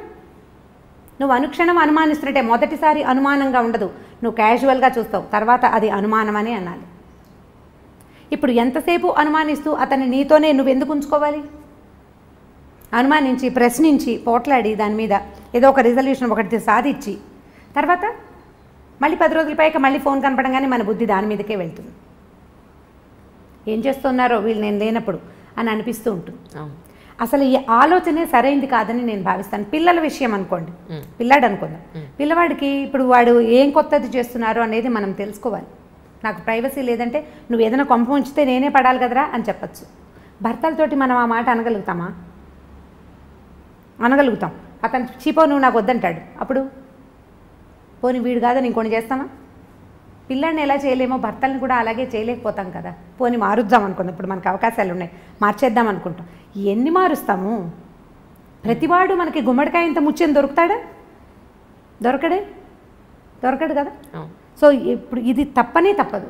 ఇప్పుడు మనం పీప్ చేసి వాళ్ళ లోతుల్ని శోధించి వాళ్ళ లోపల ఏముందో తెలుసుకోవాలి. నేను నీ కంపానియన్ కాబట్టి నీ మొత్తం రహస్యాలు నాకు తెలియాల్సిందే అన్నది కూడా ఒక రకమైన ఈగోయిస్టిక్ ప్రవర్తనగానే అనిపిస్తుంది మనకి. ఖచ్చితంగా తెలుసుకోవాలన్న ఉద్దేశం అంత సరైంది కాదేమో అని అనిపిస్తుంది. నువ్వు తెలుసుకుని నువ్వు సాధించేది ఏమీ లేదు, నువ్వేం సాధించలేకపోతావు. బాగా తెలుసుకున్నావు, క్లియర్గా ఖచ్చితంగా తెలుసు నీకు. అంత ఖచ్చితంగా అద్దం లాంటి మనస్తత్వం కలిగిన మగవాడికి కూడా వీక్ మూమెంట్ రావచ్చు, ఎక్కడో ఒక ప్రలోభం తగలచ్చు. ఆ ప్రలోభానికి కారణం మనలాంటి ఇంకొక ఆడదే కావచ్చు, లేకపోతే ఎవరైనా మగవాళ్ళు అవ్వచ్చు, ఎవరో అవ్వచ్చు, ఫ్రెండ్స్ అవ్వచ్చు, మనం చెప్పలేకపోతాం. ఇప్పుడు ఈ వీక్ మూమెంట్స్ అనేవి మనుషుల జీవితాల్లో ఉండటం సహజమేనా? మనం ఒప్పుకోవాలి కదా దానికి. కాదు, ప్రతివాడు శ్రీరామచంద్రుడిలాగా ఉండాలా? ఏ కాలం ఇది? ఇప్పుడున్న కాలం ఏమిటి? మనం ఎక్కడున్నాం ఇప్పుడు? అసలు ఇదివరకటి పద్ధతులే ఇప్పుడు లేవు కదా. ప్రతి వాళ్ళకి ప్రలోభాలు తప్పవు. ఈ లోతులు శోధించాలి అని కనుక పెట్టుకుంటే నువ్వు శోధిస్తూనే ఉంటావు. వదిలిపెడితే నువ్వు ఈ జీవితంలో ఏదైనా సాధిస్తావు, ఇంకోటి ఏదైనా. దీన్ని నువ్వు సాధించగలిగేది సుతరాము లేదు, ఇందులో ఏమీ లేదు. కనుక్కుని మనం ప్రయోజనం ఏం లేదు. సరే, ఇప్పుడు ఒక ప్రాక్టికల్ ఒక అమ్మాయి లైఫ్ కట్టే కొట్టే తెచ్చేలాగా చెప్తాను, మీకు దాని సొల్యూషన్ చెప్పండి. అలా అయితే అమ్మాయి విలేజ్ నుంచి మామూలు నార్మల్ బ్రాహ్మణ్ ఫ్యామిలీ నుంచి వచ్చి హైదరాబాదు పెళ్లి చేసుకుని హైదరాబాద్ వచ్చింది. అమ్మాయికి 2 పిల్లలు, వైఫ్ అండ్ హస్బెండ్స్కి 2 పిల్లలు. ఒకరోజు పిల్లలు తీసుకొచ్చి అమ్మాయి మామూలు చదువుకుంటే యూట్యూబ్ తెలియదు, నెట్ తెలియదు, ఏమీ తెలియదు, అమ్మాయికి నాలెడ్జ్ లేదు. ఆ అమ్మాయి మొగుడు ఫోన్ కూడా ఒక 20 సంవత్సరాలుగా ఏం జరుగుతుందో కూడా చూడాలని కూడా తెలియనంత అమాయకురాలు. పిల్లలు తీసుకొచ్చి ఫోను, ఇదిగొమ్మ నాన్న ఇవన్నీ చూస్తున్నారు అని చెప్పి పిల్లలు తీసుకొచ్చి వాళ్ళ నాన్న ఫోన్ చూపించారు. ఇది ఏమిటి, ఎలా చూస్తారని పిల్లల దగ్గర నుంచి నేర్చుకుంది ఆ తల్లి. చూసిన తర్వాత మొగుడిని పిలిచి అడిగింది, పిల్లలు చూపిస్తున్నారు ఇలా మీరు చూస్తున్నారని, ఇవి వాళ్ళు కూడా చూస్తున్నారు, మీరు ఈరోజు ఏం చూసారు, నిన్నేం చూసారు, గత 5 ఏళ్లుగా మీరు చూసేవన్నీ పిల్లలు కూడా చూస్తున్నారు, సో ఇలా మీరు చెయ్యొద్దు అని చెప్పింది. నేను ఇలాగే చేస్తాను, నీకు ఇష్టం ఉంటే ఉండు, లేకపోతే వెళ్ళిపో అన్నాడు. మీ నీడ పిల్లల మీద కూడా పడకూడదు అని అంది. ఓకే అంటే ఆయన వన్ ఫైన్ మార్నింగ్ ఆయన తాగే ఔన్స్ గ్లాస్తో సహా తీసుకుని వెళ్ళిపోయాడు. ఈవిడికి ప్రాపర్ ఎడ్యుకేషన్ లేదు, ప్రాపర్ ప్రొఫెషన్ లేదు, 2 పిల్లలు, ఎలా బతుకుతుందని వెళ్ళిపోయాడు అతను. ఇప్పటికి 5 ఏళ్ళు అయింది. అసలు అతనికి బాధ్యత ఉందంటారా? ఎక్కడుంది బాధ్యత? లేదు కదా. మరి ఇప్పుడు అడగడమే తప్పంటున్నారు. ఫోన్ అక్కడ చూడలేదు అమ్మాయి. మరి పిల్లలు చూసి ఇప్పుడు ఎవరికి తప్పు, ఎవరి జీవితం ఇప్పుడు మట్టిలో కలిసిపోతుంది అక్కడ. ఇది పాయింట్. ఇవి కొన్ని కేసులే కదా అంట. అవును, ఇలాంటిది ఒక కేసు. అవును. ఇప్పుడు ఈ అమ్మాయికి సొల్యూషన్ ఏంటంటే పోలీస్ కేసు పెట్టడమే. ఇప్పుడు నేనేమంటున్నాను, ఇంత ఎక్సెంట్రిక్ థింగ్లోకి వెళ్ళిపోతే, ఇంత ఎక్స్ట్రీమిటీలోకి వెళ్ళిపోతే తప్పకుండా దీనికి లీగల్గా ప్రొసీడ్ అవ్వాల్సిందే, తప్పకుండా సెపరేషన్ తీసుకోవాల్సిందే. ఇప్పుడు ఇలాంటిది వాళ్ళ ఎవరి జీవితంలో అయిందని ప్రతి వాళ్ళ జీవితాల్లో ఎలా అవుతాయి? ఇది అందరికీ అవ్వదు. పైగా ఇప్పుడు మీరు చెప్పిన కేసులో ఈ అమ్మాయి చదువుకోలేదు, ఆ అమ్మాయికి తెలియదు. ఇప్పుడు జనరల్గా శోధించదలుచుకునే వాళ్ళు భర్త ఏం చూస్తున్నాడు, అతని ఫోన్ ఎలా ఆపరేట్ చేస్తాడు, లేదా దానికి ఏదో నెంబర్ పెట్టాడు, ఈ అమ్మాయి దాన్ని డీకోడ్ చేసి సాధించేయగలుగుతుంది. ఇప్పుడు సపోజ్ వీళ్ళు మళ్ళీ కలిసిన్నా, లేదా ఈ అమ్మాయి వేరే పెళ్లి చేసుకున్నా, ఈ అమ్మాయి మనసులో థాట్ ఏముంటుంది, అమ్మో ఈయన మళ్ళీ ఏం చేస్తున్నాడో ఒకసారి చూద్దామని అనిపిస్తుందా, అనిపించదు? దాన్నే కదా చెప్తున్నాడు, మీరు కీల్ చేసుకోవాల్సింది దేన్ని. ఇప్పుడు వస్తువు పనిచేస్తుందో లేదో చూసి మనం షాప్లో టెస్ట్ చేసుకున్నట్టుగా మనుషుల్ని టెస్ట్ చేయకూడదు. టెస్ట్ చేస్తే నువ్వు బతకలేవు, వాళ్ళ సంగతి పక్కకు పెట్టు, మనం హాయిగా ఉండాలా ముందు. ఇప్పుడు పిల్లలది కూడా వెతకద్దంటారు మీరు? పిల్లల్ని చూడండి, పిల్లల్ని చూడొచ్చని చెప్తున్నాను నేను. పిల్లల్ది శోధించాలి, మగవాళ్ళది కూడా శోధించండి 1 టైం ఒకసారి ఈ మాట్లాడుకున్న తర్వాత నీ బుద్ధిని అటువైపు వెళ్ళనివ్వకుండా ఉండే వ్యాపకం ఏదైనా మీరు పెట్టుకోవాలి. ఒకసారి కనుక మనకి లోపల అనుమానం పురుగు ప్రవేశించిందా, ఇక దాన్ని బయట పెట్టలేము. అది ఈగో ఎలాంటి పురుగో అనుమానం కూడా అలాంటిదే. అనుమానం పెనుభూతం అని చెప్పి వాళ్ళు చిన్నప్పుడు, అది పోదు, వదిలిపెట్టదు మనని. ఇప్పుడు అనుమానంగా కాదు, యాదృచ్ఛికంగా చూసేవు, దాని మీద సెర్చ్ చేసావు, నీకు తెలిసింది, అతన్ని అడిగేవు, లేదా అతను ఆ మగవాడే అమ్మాయిని అడిగాడు. ప్రతిసారి ఇలా మాట్లాడితే మేమేమే చేస్తామా అని వీళ్ళు పోట్లాడతారు. వాళ్ళు అడిగారు, మీరు మాట్లాడుకున్నారు, ఇది చెయ్యొద్దు, ఇలాంటివి పనికిరావు, ఇది రేపొద్దున బయట పెడితే మన పిల్లల జీవితాలు ఇలా అవుతాయని మీరు సాయిదా పాయిదాగా మాట్లాడుకోండి. కొంత దీని మీద అదుపు సాధించండి ఎంతో కొంత. తర్వాత లెట్ గో చెయ్యండి. కానీ ప్రతిరోజు నువ్వు శోధిస్తాను, ప్రతిరోజు నేను ఎక్కడికి వెళ్తున్నాడో స్పై చేస్తాను అంటే అది తప్పు కాదు. దానివల్ల వాళ్ళు తప్పు అమర్యాద కాదు, నువ్వు హాయిగా ఉండవు కదా. అవును, నువ్వు హాయిగా ఉండ, ప్రశాంతత ఏది జీవితానికి? ఇంకా ఇక ప్రశాంతత లేదు, నువ్వు తింటున్నా పడుకుంటున్నా ఎక్కడికైనా వెళ్ళినా ఏం కొంప మునిగిపోతుందో. ఇక నీ జీవితానికి స్థిమితమే లేనప్పుడు ఇంకా కలిసి ఉండటానికి ఏమీ అర్థం లేదు. ఇప్పుడు మగవాళ్ళ సంగతి చూద్దాం. ఒకదేదో బ్యాడ్ థింగ్ జరిగింది అనుకుందాం, మిగిలిన గుడ్ థింగ్స్ అన్నీ చిన్నవైపోతాయి కదా. అవును కదా. మనం ఏం చేయొచ్చు, ఈ గుడ్ థింగ్స్ని కొంచెం పెద్దవిగా ఆలోచిస్తే ఈ బ్యాడ్ థింగ్ చిన్నదిగా తోస్తుంది మనకి. సో అల్టిమేట్గా అడ్జస్ట్ అవ్వండి అని చెప్తున్నారు. ఖచ్చితంగా అడ్జస్ట్ అవ్వాల్సింది. ఏమిటి సమస్య తీవ్రంగా ఉంటే వదిలేయండి. ప్రతిసారి ఇదే చెప్తాను నేను, మీరు ఎన్ని ప్రశ్నలు అడిగినా నేను ఇదే చెప్తాను. సమస్య తీవ్రమైతే, నువ్వు తప్పించుకోలేని స్థితి వస్తే ఖచ్చితంగా తెంపేయటమే, ఏదైనా సరే, ఎవరితోటైనా, అటు పెద్దవాళ్ళతో కానీ, పిన్నవాళ్ళతో కానీ, పార్ట్నర్తోటి కానీ. కానీ చిన్నపాటి సమస్యల్ని భూతద్దంలో నుంచి చూసి దాన్ని బాగా పెద్దది మీరే ఆలోచనల్లో చేసుకుని తెంపుడికి వెళ్ళొద్దు. జాగ్రత్త పడండి. పోనీ నీ జీవితం, నీతో పాటు పిల్లలు ఉన్నారనుకోండి, పిల్లలుంటే మరి వీళ్ళని సరిగ్గా తీసుకెళ్ళాలా? వీళ్ళకు కూడా జీవితం మీద అనుమానం కలుగుతుంది కదమ్మా. మీరు అది ఆలోచిస్తున్నారా అసలు? ఇప్పుడు నాకు అనుమానం కలిగింది అనుకుందాం, ఎవరో ఒక స్త్రీకి భర్త మీద అనుమానం కలిగింది, మగవాళ్ళు ఇంతే ఇంతే ఇంతే ఇంతే, మగవాళ్ళు ఇలాగే చేస్తారని నమ్మితే మోసం చేస్తారు. ఓకే, ఈ పిల్లవాడు మగపిల్లాడు ఉంటే వాడేమనిపిస్తుంది, మగవాడు మోసం చేయొచ్చు అనే భావన మగపిల్లాడికి. ఆడపిల్లలకి మగవాళ్ళు ఎప్పుడు ఇలాగే చేస్తారు కాబట్టి మగ పెదవులను నమ్మకూడదని ఆడపిల్లలకి. మనం ఇద్దరిని చెడగొట్టామా, దీనివల్ల ఇంకో 2 చెడిపోతారు రేపొద్దున. ఎంతమందిని చెడగొట్టినట్టు? పైగా జీవితానుభవాలు ఎవరివి వాళ్ళవే కానీ రెండో వాళ్ళవిగా ఉండవు. మన జీవితానుభవాన్ని మనం చూసి ఆడపడుచులతోటో, అత్తగారితోటో, భర్తలతోటో ఇబ్బంది పడి జీవితం ఇలాగే ఉంటుందని పిల్లలకి ప్రబోధిస్తాం. నీ జీవితం ఉందని నీ తోటి ఉన్న వాళ్ళ జీవితాలు అలా ఉండకపోవచ్చు. అక్క చెల్లెల జీవితాలు కూడా, ఒకళ్ళకి తాగుబోతు మొగుళ్ళు దొరుకుతారు, రెండో వాడు బంగారు కొండ కావచ్చు, రెండో అల్లుడు, మనం చెప్పలేకపోతాం. ఇప్పుడు దీన్ని చూసి ఇది అది ఒకేలా ఎలా ఉంటాయి? మనకి చేతి వేళ్ళే ఒకలా లేవు కదా. ఇప్పుడు మనం ఇంప్రెషన్ ఇవ్వకూడదు కదా. పిల్లలకి అభద్రతా భావాన్ని కలిగించకూడదు. ఇప్పుడు ఒకళ్ళే ఉంటే మీరు కొట్టుకున్నారు, సరే ఏదో సెపరేట్ అయ్యారనుకో. పిల్లలు ఉన్నప్పుడు పిల్లల పెరుగుదలతోటి ఇబ్బంది వేరేది. వీళ్ళకి చదువులు ఎట్లాగా, వీళ్ళకి సంపాదన ఎట్లాగా, వీళ్ళని సెటిల్ చేయటం ఎట్లాగా, ఇవన్నీ శేష ప్రశ్నలే. ఇవి కాకుండా వాళ్ళ మనసులు రేపొద్దున ఎలా అవుతాయి అనేది చూడాలి. ఇప్పుడు ఒక భర్త తాగొచ్చి భార్యను కొడతాడనుకోండి, తాగబోతు మొగుళ్ళు దెబ్బలు తినే పెళ్ళాల కథలు కూడా బోల్డ్ చదువుతుండే వాళ్ళ మీద వరకు. ఇప్పుడు కొంచెం తక్కువ ఉన్నాయి. తను కొడతాడు, ఈ పిల్లలు చూస్తూ ఉంటారు, 3-4 మగ పిల్లలు ఉంటారు. వాళ్ళకి వాళ్ళ అమ్మని రక్షించాలని ఉంటుంది చాలా. తండ్రి మీద అయిష్టం ఏర్పడుతుంది, పెళ్ళాలని బాగా చూసుకోవాలని చిన్నప్పుడు అనిపిస్తుంది. కానీ వాళ్ళు పెళ్ళిళ్ళు అయ్యాక వీక్ మూమెంట్లో పిల్లలు చేతులు ఎత్తేస్తారు. 4 పిల్లలు ఉంటే 3 కనీసం భార్యల్ని కొట్టేవాళ్ళుగా తయారవుతారు. ఒకడే బెటర్గా ఉంటాడు. భార్యల్ని అదుపులో ఉంచడానికి ప్రయత్నం చేస్తారు. ఎందుకంటే వాళ్ళు అదే చూస్తూ పెరుగుతారు. తాగటం తప్పు కాదనిపిస్తుంది. చిన్నప్పుడు అసహించుకుంటారు, చీచీ తాగకూడదని. కానీ కొంచెం పెద్ద అయ్యాక దాని మీద ఏం అదుపు ఉండదు. ఎందుకంటే వాడి సబ్కాన్షియస్లో అది ఫిక్స్ అయిపోయి ఉంటుంది. ఆడపిల్లలు కూడా అత్తవారితో అడ్జస్ట్ అవ్వకపోవడానికి సగం కారణం తల్లులే. ఎందుకంటే వీళ్ళు అత్తగారులు దుర్మార్గులని, ఆడపడుచులు పాపిష్టి వాళ్ళని వీళ్ళు మాట్లాడి మాట్లాడి మాట్లాడి పిల్లల బుర్రలో దాన్ని ఫిక్స్ చేసేస్తారు. మన జీవితానుభవం మన పిల్లల జీవితానుభవాలు కావు, సాధారణంగా జరగదు అట్లా. కానీ ఇప్పుడు నేను అవస్థపడ్డాను, నా పిల్లకి తెలియచేయాలి అని అనుకుంటాం. అది ఎలా అంటే పరిగెడితే పడతాం, తడిగా ఉన్న నేల మీద గబగబా నడిస్తే జారి పడిపోతాం అన్నంత కామన్ థింగ్గా మనం వ్యక్తులతోటి సంబంధాలను కూడా జనరలైజ్ చేసేస్తాం. బురదలో నడిస్తే పడతాం కదా, బురదలో నడిస్తే పడిపోతాం. ఇప్పుడు మనం పల్లెటూరు వెళ్ళామనుకోండి, ఎవరైనా పల్లెటూరులో ఉన్నవాళ్ళు, పల్లెటూరు వెళ్ళిన వాళ్ళు దీన్ని అబ్జర్వ్ చేసి చూడండి. ఈ బురదలో నడుస్తూ ఉండగా జారిన గుర్తులు 2-3 చోట్లే కనపడతాయి. పల్లెటూరు వాళ్ళకి బొటన వేలు బురదలోకి గుచ్చి నడవడం ఆటోమేటిక్గా వచ్చేస్తుంది బై ప్రాక్టీస్. కొత్తగా వెళ్ళిన వాళ్ళు లేదా ఏదైనా పాల్మాలిపోయి అంటే ఎక్కడో ఏదో ధ్యాసలో ఉండి నడిచే వాళ్ళే జారుతారు. అందరూ జారి పడిపోరు. మరి జనరల్గా అయితే బురదలో జారి పడాలి కదా, వాళ్ళంతా ఎలా తిరిగేస్తున్నారు? సో దాన్ని జనరలైజ్ చేయడానికి వీల్లేదు. జీవితాలు కూడా అంతే. ఇప్పుడు ఈ అమ్మాయి భర్తతో ఇబ్బంది పడింది, తన ఫ్రెండ్స్ అందరికీ చెప్తుంది. కొత్తగా పెళ్ళైన మేనగోడలు కూడా వస్తే ముందు నుంచి చూసుకుంటూ ఉండు, మగవాళ్ళు ఇలా చేస్తారంటే ఏ అనుమానము లేని పిల్లకి కూడా ఈ మొగుడు ఫోన్ టెస్ట్ చేయాలని ఉంటుంది. నువ్వు ఎందుకు పాస్వర్డ్ పెట్టుకున్నావు, నువ్వు నన్ను మోసం చేస్తావా అని ముందే అడగడం మొదలు పెడతారు. వాడు అందులో బ్యాంక్ కార్డులో బ్యాంక్ నెంబర్లో ఏవో పెట్టుకుంటాడు, అకౌంట్ నెంబర్లో. ఆ జాగ్రత్తగా వాడు పాస్వర్డ్ పెట్టుకుంటాడు.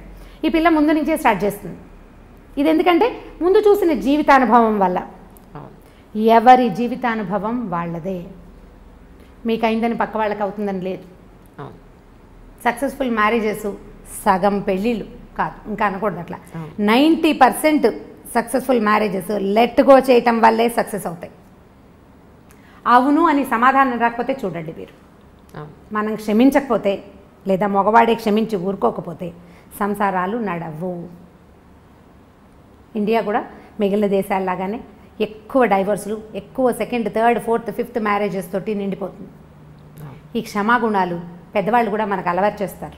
ఇప్పుడు నాబోటి వాళ్ళు అంటే నేను కూడా ఇలాగే నా దగ్గరకు వచ్చిన పిల్లలకి చెప్తాను, చూసి చూడట్టు ఊరుకో పాప, ఎక్కడో చోట ఊరుకో, నీకు కావాల్సింది చేయించుకో. నేను పిచ్చి సలహా ఇలాంటివి చెప్తాను అనమాట. నువ్వు ఇది చేసావు కాబట్టి నువ్వు నాకు అది చేసి పెట్టు.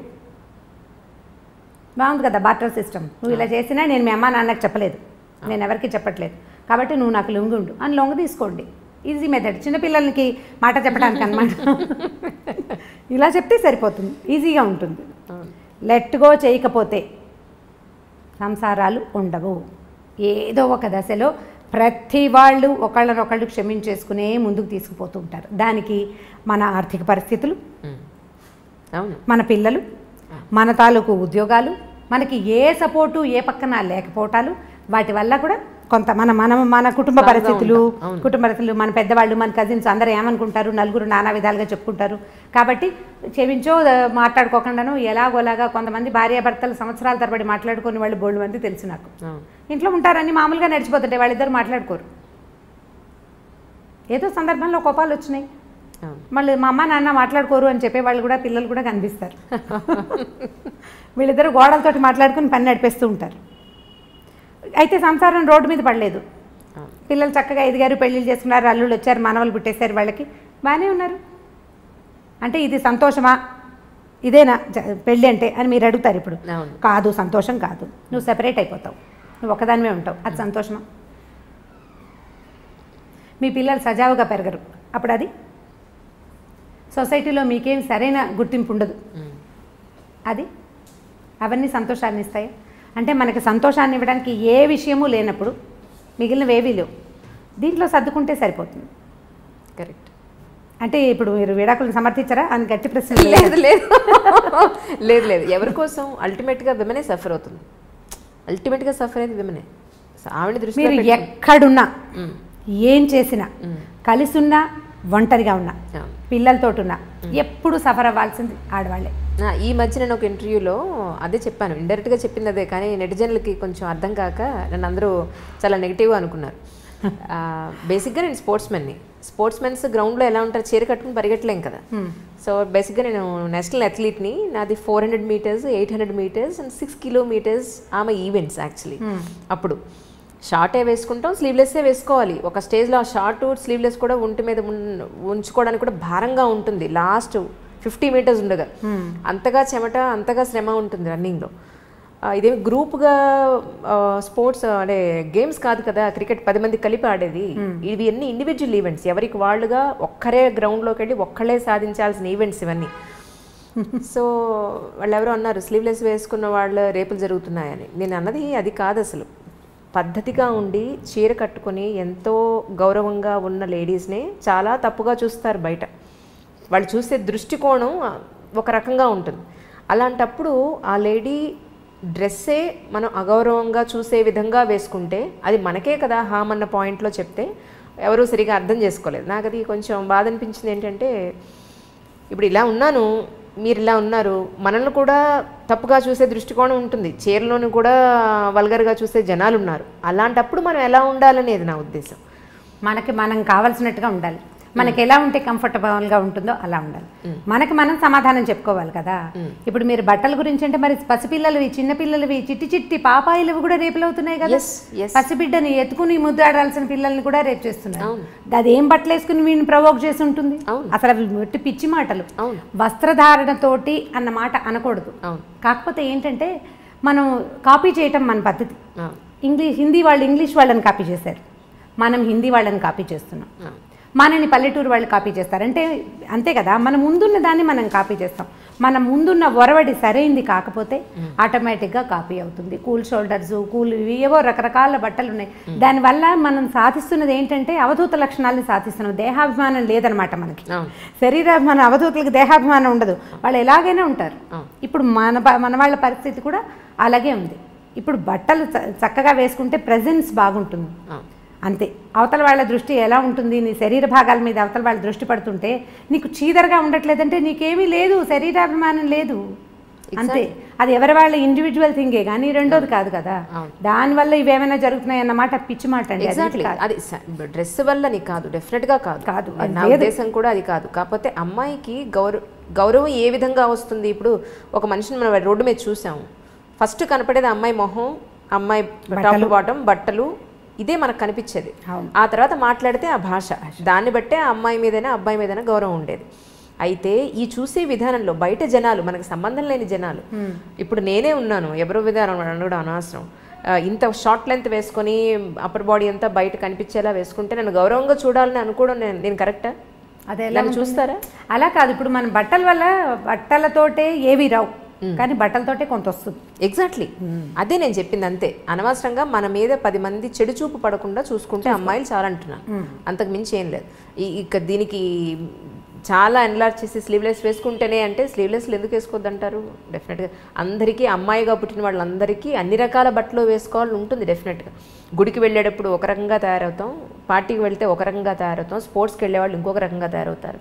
అందరూ ఒకలానే ఉండాలంటే నేను జడేసుకుని స్పోర్ట్స్ పరిగెట్టలేం కదా. డెఫినెట్గా గట్టిగా ముడి వేసాం, నేను చిన్నగానే చేసేసి నేను రన్ చేయగలుగుతాను డెఫినెట్గా.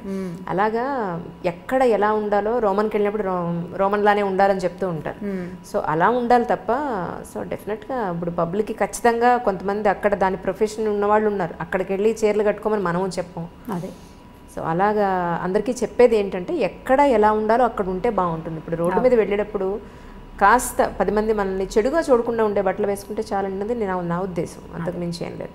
యా, ఇంకొకటి, ఇంతకీ సండే రోజు మీరు షాపింగ్కి వెళ్ళట్లేదు చెప్పండి, విండో షాపింగ్కి. సండే రోజు విండో షాపింగ్కి నెక్స్ట్ గెలరియో మాల్ వెళ్ళాను నేను. వెళ్ళారా? మొత్తానికి వెళ్ళారు? నేను వెళ్తూనే ఉంటాను. ఓకే. ఎవరితోటైనా వెళ్ళినా నేను పెద్దగా నాకు చాలా అవసరమైన వస్తువులు తప్పిస్తే కొను నేను. ఈవెన్ నేను కూడా అంతే. అయితే నేను బాగా చీరలు పట్టుకుని షాప్కి వెళ్తుండగా ఒక ఆవిడ నన్ను చూశారు, నాకు మొన్న వాట్సాప్లో కూడా పెట్టారు, మీరు బోల్డ్ చీరలు కొనుక్కున్నారు అని. ఇప్పుడు కొత్త ప్రశ్నలు వస్తున్నాయి, మీరు చాలా చీరలు ఎలా కట్టేసుకుంటున్నారు అని. అంటే ఇప్పుడు నేను మీరు అడిగిన ప్రశ్నకి ఇప్పుడు సమాధానం చెప్తాను. భగవంతుడు చాలా కొద్ది మందికి కొన్ని అదృష్టాలు ఇస్తాడు. నాకు భగవంతుడు ఇచ్చిన పెద్ద అదృష్టం, నాకు 7 అక్కయ్యలు ఉన్నారు. నేను నా చిన్నప్పటి నుంచి, అంటే నేను చీరలు కట్టుకోవటం మొదలైనప్పటి నుంచి 18-19 ఏళ్ల వయసు నుంచి, మా పెద్దకయ్య నాకంటే 10 ఏళ్ళు పెద్దది. ఇంతకుముందు చెప్పాను కదా. ఎంతమంది మీ సిస్టర్స్? 8 సిస్టర్స్ మేము. మీతో కలిపా? నాతో కలిపి మేము 8 మంది. ఒక అన్నయ్య ఉన్నాడు మాకు. మొత్తం 9 మంది. మొత్తం 9 మంది. నేను చివరిదాన్ని. ఓహో. నేను సంగీతం క్లాస్కి మా పెద్దక్కయ్య కొత్త చీరలు కట్టుకెళ్ళటం ఎన్నిసార్లు చేశాను. మా అమ్మవి పెద్దక్కవి, మా నాన్నగారు అప్పటికే లేరు. మా మదర్ కొత్త చీరలు సాధారణంగా కట్టుకునేవారు కాదు. చీరలు ఎవరైనా ఆవిడ కొనుక్కున్నా, ఎవరైనా పెట్టినా ఆ చీర నేను కట్టుకెళ్ళిపోయేదాన్ని. ఏదో ఒక బ్లౌజ్ వేసుకుని ఏదో ఒక చీర కట్టుకోవడం. మా పెద్ద పెంచారండి 8 మంది ఆడపిల్లల్ని. ఒక్క ఆడపిల్లల్ని పెంచడమే అసలు చాలా కష్టంగా ఉంది ఈ రోజుల్లో. పాత రోజులు కదా, పాతకాలంలో ఇలా బోల్డెన్ మంది 7 అమ్మాయిలు 6 అమ్మాయిలు బోల్డెన్ మంది కనిపిస్తారు. నా ఏజ్ వాళ్ళు, నాకంటే పైన ఏజ్ వాళ్ళందరూ అలాగే ఉంటారు కదా. మాకేంటంటే మా అమ్మ నాన్న ఒక్కొక్కళ్ళే. మా తాతగారికి బాగా పిల్లలు, బాండ్ ఆఫ్ పిల్లలు ఆయన పాపం. ఆయన పుట్టలేదు. 3 పిల్లలు పుడితే ఒక ఆయన పుట్టగానే ఒక బాబు పోయినట్టున్నారు. మా మేనత్త ఒక 10 ఏళ్ళు వచ్చాక పోయారు. మా నాన్న ఒక్కరే. ఆయనకి చాలా మంది సంతానం కావాలని ఉండేది. మా 5 తర్వాత ఇప్పుడు వైజాగ్లో మా నాన్నగారు ఆంధ్ర యూనివర్సిటీలో ఎంఏ చదవటానికి వెళ్ళారు. ఒకవేళ ఏదైనా చేయించేసుకుంటారేమో వీళ్ళు పిల్లలు కలగకుండా అని ఆడపిల్లలకు రాసిస్తానని బెదిరించేవారు మా తాతగారు. అప్పుడే ఆపేస్తే సరిపోయేది. ఆ తర్వాత ఇన్ని బొమ్మలు వచ్చినాయి, కొత్త బొమ్మలు అంటుండేది మా అమ్మ. మేము మా ప్రధానమైంది అది. పైగా మా కజిన్స్ అందరు కూడా మేము 6, 7, 8 అలా ఉన్నాం. మా కజిన్స్ అందరూ కూడా ఎక్కువ వాళ్ళే. ఈ పైన పెద్ద అక్కయ్యలు ఉన్నారు కదా, మా అక్కయ్యలు చీరలు కట్టుకునే అలవాటు నాకు చిన్నప్పటి నుంచి ఉంది. ఇప్పుడు కూడా నాకు కుప్పలు తెప్పలుగా చీరలు వస్తూనే ఉంటాయి. కొంచెం నన్ను ఎక్కువ ముద్దు చేస్తారు. మిగిలిన ముద్దు అంటే జనరల్ ముద్దు కాదు, నాతో మ్యాక్సిమం పనులు అందరూ చేయించుకుంటారు. చీరలు మాత్రం వచ్చేస్తాయి. ఓకే, చీరలు వచ్చేస్తాయి. ఏదైనా కొత్త నగ చేయించుకుంటే మా అక్కయ్య ముందు పరిగెత్తుకుంటూ నాకు తెచ్చి మెడలో పెట్టి చూసుకోవడానికి, చూసి బాగుంది అని అనుకోవడానికి కూడా నగలు పెట్టుకొచ్చే అక్కయ్యలు ఉన్నారు నాకు. మిగిలిన వాళ్ళకి ఈ అవకాశం లేదు. నేను కట్టుకునే చీరలన్నీ నా సొంత చీరలు కావు. కొన్ని మా అక్కయ్యల చీరలు కూడా కొన్ని కట్టేసుకుంటూ ఉంటాను. ఎక్కువ భాగం అనమాట. 50% ఏదో ఒక అక్కయ్య దగ్గర నుంచి ఓ 4 చీరలు, ఓ 3 చీరలు అలా వస్తూనే ఉంటాయి. వాళ్ళు నాకు కొనిపెట్టేవి ఎక్కువే, పట్టుకొచ్చి పడేసి ఇవి కట్టుకోవే అని వదిలేసే చీరలు కూడా చాలా ఉంటాయి అన్నమాట. ఎక్కడున్నారండి 7 మీ సిస్టర్స్? 3 అక్కయ్యలు ఇక్కడే ఉన్నారు. 3 కాదు 4 అక్కయ్యలు ఇక్కడే ఉన్నారు. మా పెద్దకయ్య మొన్నటి దాకా ఇక్కడే ఉండేవారు, కానీ విజయవాడ వాళ్ళ అబ్బాయి షిఫ్ట్ అయ్యాడు. 2వ అక్కయ్య బందర్లో ఉంటుంది. మా ఆఖరక్కయ్య అహ్మదాబాద్లో సెటిల్ అయ్యారు వాళ్ళు. తను అక్కడ ఉంటుంది. వస్తే ఇక్కడ నా దగ్గరే స్టే చేస్తుంది. మీ బ్రదర్ అండి? బ్రదర్ మా ఊళ్ళోని చిట్టుకూడూరులో పొలాలు ఉన్నాయి మాకు. సొంత కాలేజీ ఒకటి ఉంది. సో కాలేజ్ చూసుకుంటాడు. సో ఇంకా తను అక్కడే ఉన్నాడు. మేము అక్కడికి వెళ్ళడానికి మాకు ఆసరా అదేనమాట, అన్నయ్య అక్కడే ఉండటం మా ఊళ్ళోనే. అవును. ఇంకోటి అండి, అసలు ఆస్పీషియస్ డే ఏదైనా వస్తే, ఇప్పుడు ఏమంటారు, గురు పౌర్ణిమ వస్తే సాయిబాబా గుళ్ళని కిటకిటలు ఆడిపోతూ ఉంటాయి. అసలు రోడ్ల మీద ఈ మూల నుంచి ఆ మూలకి మొత్తం లైన్లు కట్టేసి ఉంటారు వాళ్ళు. ఆ రోజు తప్ప ఇంకెక్కడ ఎప్పుడు ఎక్కడ దేవుడు కనపడ్డా అన్నంతగా రోడ్లు బారు తీరిపోయి ఉంటాయి. సో ఇటువంటి భక్తి, దీని భక్త, ఇది పిచ్చ, ఏమంటారు దీన్ని అసలు? పర్వదినాల్లో అన్ని గుళ్ళు కిటకిటలాడుతూనే ఉంటాయి. అన్ని గుళ్ళు, ఇదేదేం లేదు, అన్నీ. అవును, ఇదివరకు పర్వదినాల్లో కొన్ని కమ్యూనిటీస్ వాళ్ళే గుళ్ళోకి వెళ్ళటం అనేది ఉండేది. అంటే నేను అనుకుంటాను, నా ఉద్దేశం, ప్రవచనకర్తలు పెరిగేసరికి ఇదివరకు ఏంటంటే ఏదో హరికథ అని గుళ్ళో ఏదో ఒకళ్ళు చెప్పేవాళ్ళు. అప్పుడు కొద్దిమంది వినేవాళ్ళు, అందులో కొంతే గుర్తుపెట్టుకుని కొద్దిమందే చేసేవాళ్ళు. ఇప్పుడు ఏమైందంటే మనం ఏ దాని చేసినా పొద్దు నుంచి సాయంత్రం దాకా అన్ని రకాల టీవీలలో పెద్దవారు చాలామంది రకరకాల మాటలు చెప్తుంటారు. సో ఇలాంటప్పుడు ఇక్కడికి వెళ్ళాలి అనే మాట మనం పదే పదే వినటం వల్ల, ఇది చేస్తే ఈ ఫలితం దొరుకుతుంది అనేది బాగా ఎక్కువగా తెలుసుకోవటం వల్ల జనాలు ఎక్కువ గుళ్ళకి వెళ్తున్నారని అనిపిస్తుంది. నేను ఏ పర్వదినాన సాధారణంగా గుళ్ళోకి వెళ్ళను నేను. ఎందుకంటే ఇగో ఈ గోల భరించలేకే అనమాట. చాలామంది జనాలు ఉంటారు కదా, ఎందుకొచ్చిందిలే ఇంత గోల్లో వెళ్తాము అని. ఇది ఇలా అవేర్నెస్ పెరగటం, మనం అవేర్నెస్ గురించి మాట్లాడుతుంటాం కదా, అవేర్నెస్ వేటివేట్లలో పెరిగింది, ఆరోగ్యాల పట్ల, తర్వాత ఏమో పొల్యూషన్ గురించి అవేర్నెస్ పెరిగింది, నీళ్లు పాలు వాడకం పట్ల ఫలానావి తినచ్చు తినకూడదు ఇవన్నీ అవేర్నెస్లు పెరిగినాయి కదా. ఈ భక్తి అనే అవేర్నెస్ కూడా సోషల్ మీడియా వల్లే ప్రవర్ధమానంగా ఉంది. దానివల్లే బాగా తెలుసుకుంటున్నారు జనాలు. గురు పౌర్ణమి నాడు వెళ్తే బాబా గారిది లేదా గురువు తాలూకు గురుగ్రహం తాలూకు అనుగ్రహం బాగా కలుగుతుందని ఇప్పుడు దగ్గరలో ఉండే గురువు తాలూకు దేవాలయాలు ఏమున్నాయో అక్కడక్కడికి వెళ్తారు. అది సహజంగా జరిగేదే కదా. మనం ఎక్కువ తెలుసుకున్నాం అనుకోండి ఆటోమేటిక్గా చేస్తాం. ఫలానా ఫోన్ బాగుంది అని మీరు అడ్వర్టైజ్మెంట్స్ పదే పదే చూస్తే శాంసంగ్ కొనుక్కుంటాం, అట్లా అవుతుంది. అందులో అనుమానం ఏం లేదండి. ఎందుకంటే 20 ఏళ్ల క్రితం ఇంత ఉండేది కాదు, 10 ఏళ్ల క్రితం కొంచెం పెరిగింది, ఈ 10 ఏళ్లలో విపరీతంగా పెరిగింది. మీరు ఏ పర్వదినాన్ని చూడండి, శ్రీనగర్ కాలనీ వెంకటేశ్వర స్వామి గుడిలో ఉత్తర ద్వార దర్శనం అంటే ముక్కోటి ఏకాదశి నాడు ఆ ఎదురుగుండా ఉన్న సందుల్లో గణపతి కాంప్లెక్స్ వైపు కూడా జనాలు క్యూలో కనిపిస్తారు. అక్కడి నుంచి క్యూగా వెళ్తూ ఉంటారు. అంటే వెంకటేశ్వర స్వామిని తిరుపతి వెళ్ళే చూడక్కర్లేదు, శ్రీనగర్ కాలనీలో చూడొచ్చు, లేకపోతే జూబ్లీ హిల్స్ రోడ్డు మీద ఉన్న వెంకటేశ్వర స్వామి అసలు ఆ గుడి ఇంతే చిన్నగా కనిపిస్తుంది మామూలు రోజుల్లో. ఈ పర్వదినాల్లో మనకి విపరీతంగా పువ్వులతోటి అలంకారం చేస్తారు, ఆ రోడ్డంతా బ్లాకు, ఇక నానావిధ భక్త సమాజాలు అక్కడే ఉంటాయన్నమాట. ఆ ఒక రోజులో చూడకపోతే మనకి బోళ్ళని పాపాలు చేసేసాం. నువ్వు ఏం చెయ్యి ఇది నేను కడిగేస్తుంది, ఎలాంటి పాపాన్నైనా ఇది తొలగిస్తుంది అనే భావం వల్లే భక్తి పెరిగింది అంతే. రమగారు, ఇది నా ప్రశ్న ఏంటంటే, పెళ్ళికి ముందు ప్రేమ అనేది కనపడుతుంది. ఈ మధ్యన నా సినిమాలో కూడా చూస్తాను, పెళ్లి తర్వాత ప్రేమ అనేది కనిపించదు, బాధ్యతే ప్రేమ అని చెప్పని విన్నది. ఆ మాట నన్ను నిజంగా చాలా చాలా ఆలోచింపచేసింది. ఏంటంటే, పెళ్ళయింది ఒక అమ్మాయికి కొత్తగా అప్పుడే పెళ్ళయింది అనుకుందాం, ఆ హస్బెండ్ నుంచి జనరల్గా ఒక కామన్ అమ్మాయి ఏం ఎక్స్పెక్ట్ చేస్తుంది, సాయంత్రం వచ్చినప్పుడు తనతో చక్కగా ప్రేమగా మాట్లాడాలనో, ప్రశాంతంగా దగ్గర తీసుకోవాలనో, కాసిన పువ్వులు తీసుకురావాలనో, ఇద్దరు కలిసి గుడికి వెళ్ళాలనో, ఇద్దరే కలిసి ఏకాంతంగా ఉండాలనో ఇవి ఎక్స్పెక్ట్ చేస్తుంది. కానీ రాను ఏదో సినిమాలో లేదా మన ప్రోగ్రాంలో కొత్తగా పెళ్ళైన ఆ బులబాటం ఆ మోజు 1 year ఉంటుంది, ఆ తర్వాత అంతా ఇలాగే ఉంటుంది అన్నట్టుగా ఇక ఆ తర్వాత అంతా బాధ్యతలే కనపడుతూ ఉంటాయి. మళ్ళీ అలాంటి ప్రేమ కనిపించదా అంటే అప్పుడు ప్రేమ లేనట్ట, లేకపోతే పెళ్ళైన తర్వాత ప్రేమ కనపడదా? మీ ఉద్దేశ ప్రకారం ఏమిటి? మీరు 80sలో ప్రేమ కథలు అడుగుతున్నారు, లేటెస్ట్ కాదు ఇది. మా వాళ్ళదంటే నువ్వు ఇంకా అక్కడే ఉండిపోయావు. నిజం. ఇంకా పువ్వులు తెస్తాడు పెట్టుకునేందుకు, ఏ పిల్ల జడేసుకుంటుందో చెప్పండి? ఒకటి అది జడేసుకోదు, ఉద్యోగం చేస్తుంది. ఒకటి గుడిలోకి వెళ్దాము అనగానే వాడి పిచ్చివాడిలా తోస్తాడు అమ్మాయికి, మీరేమనుకోకండి.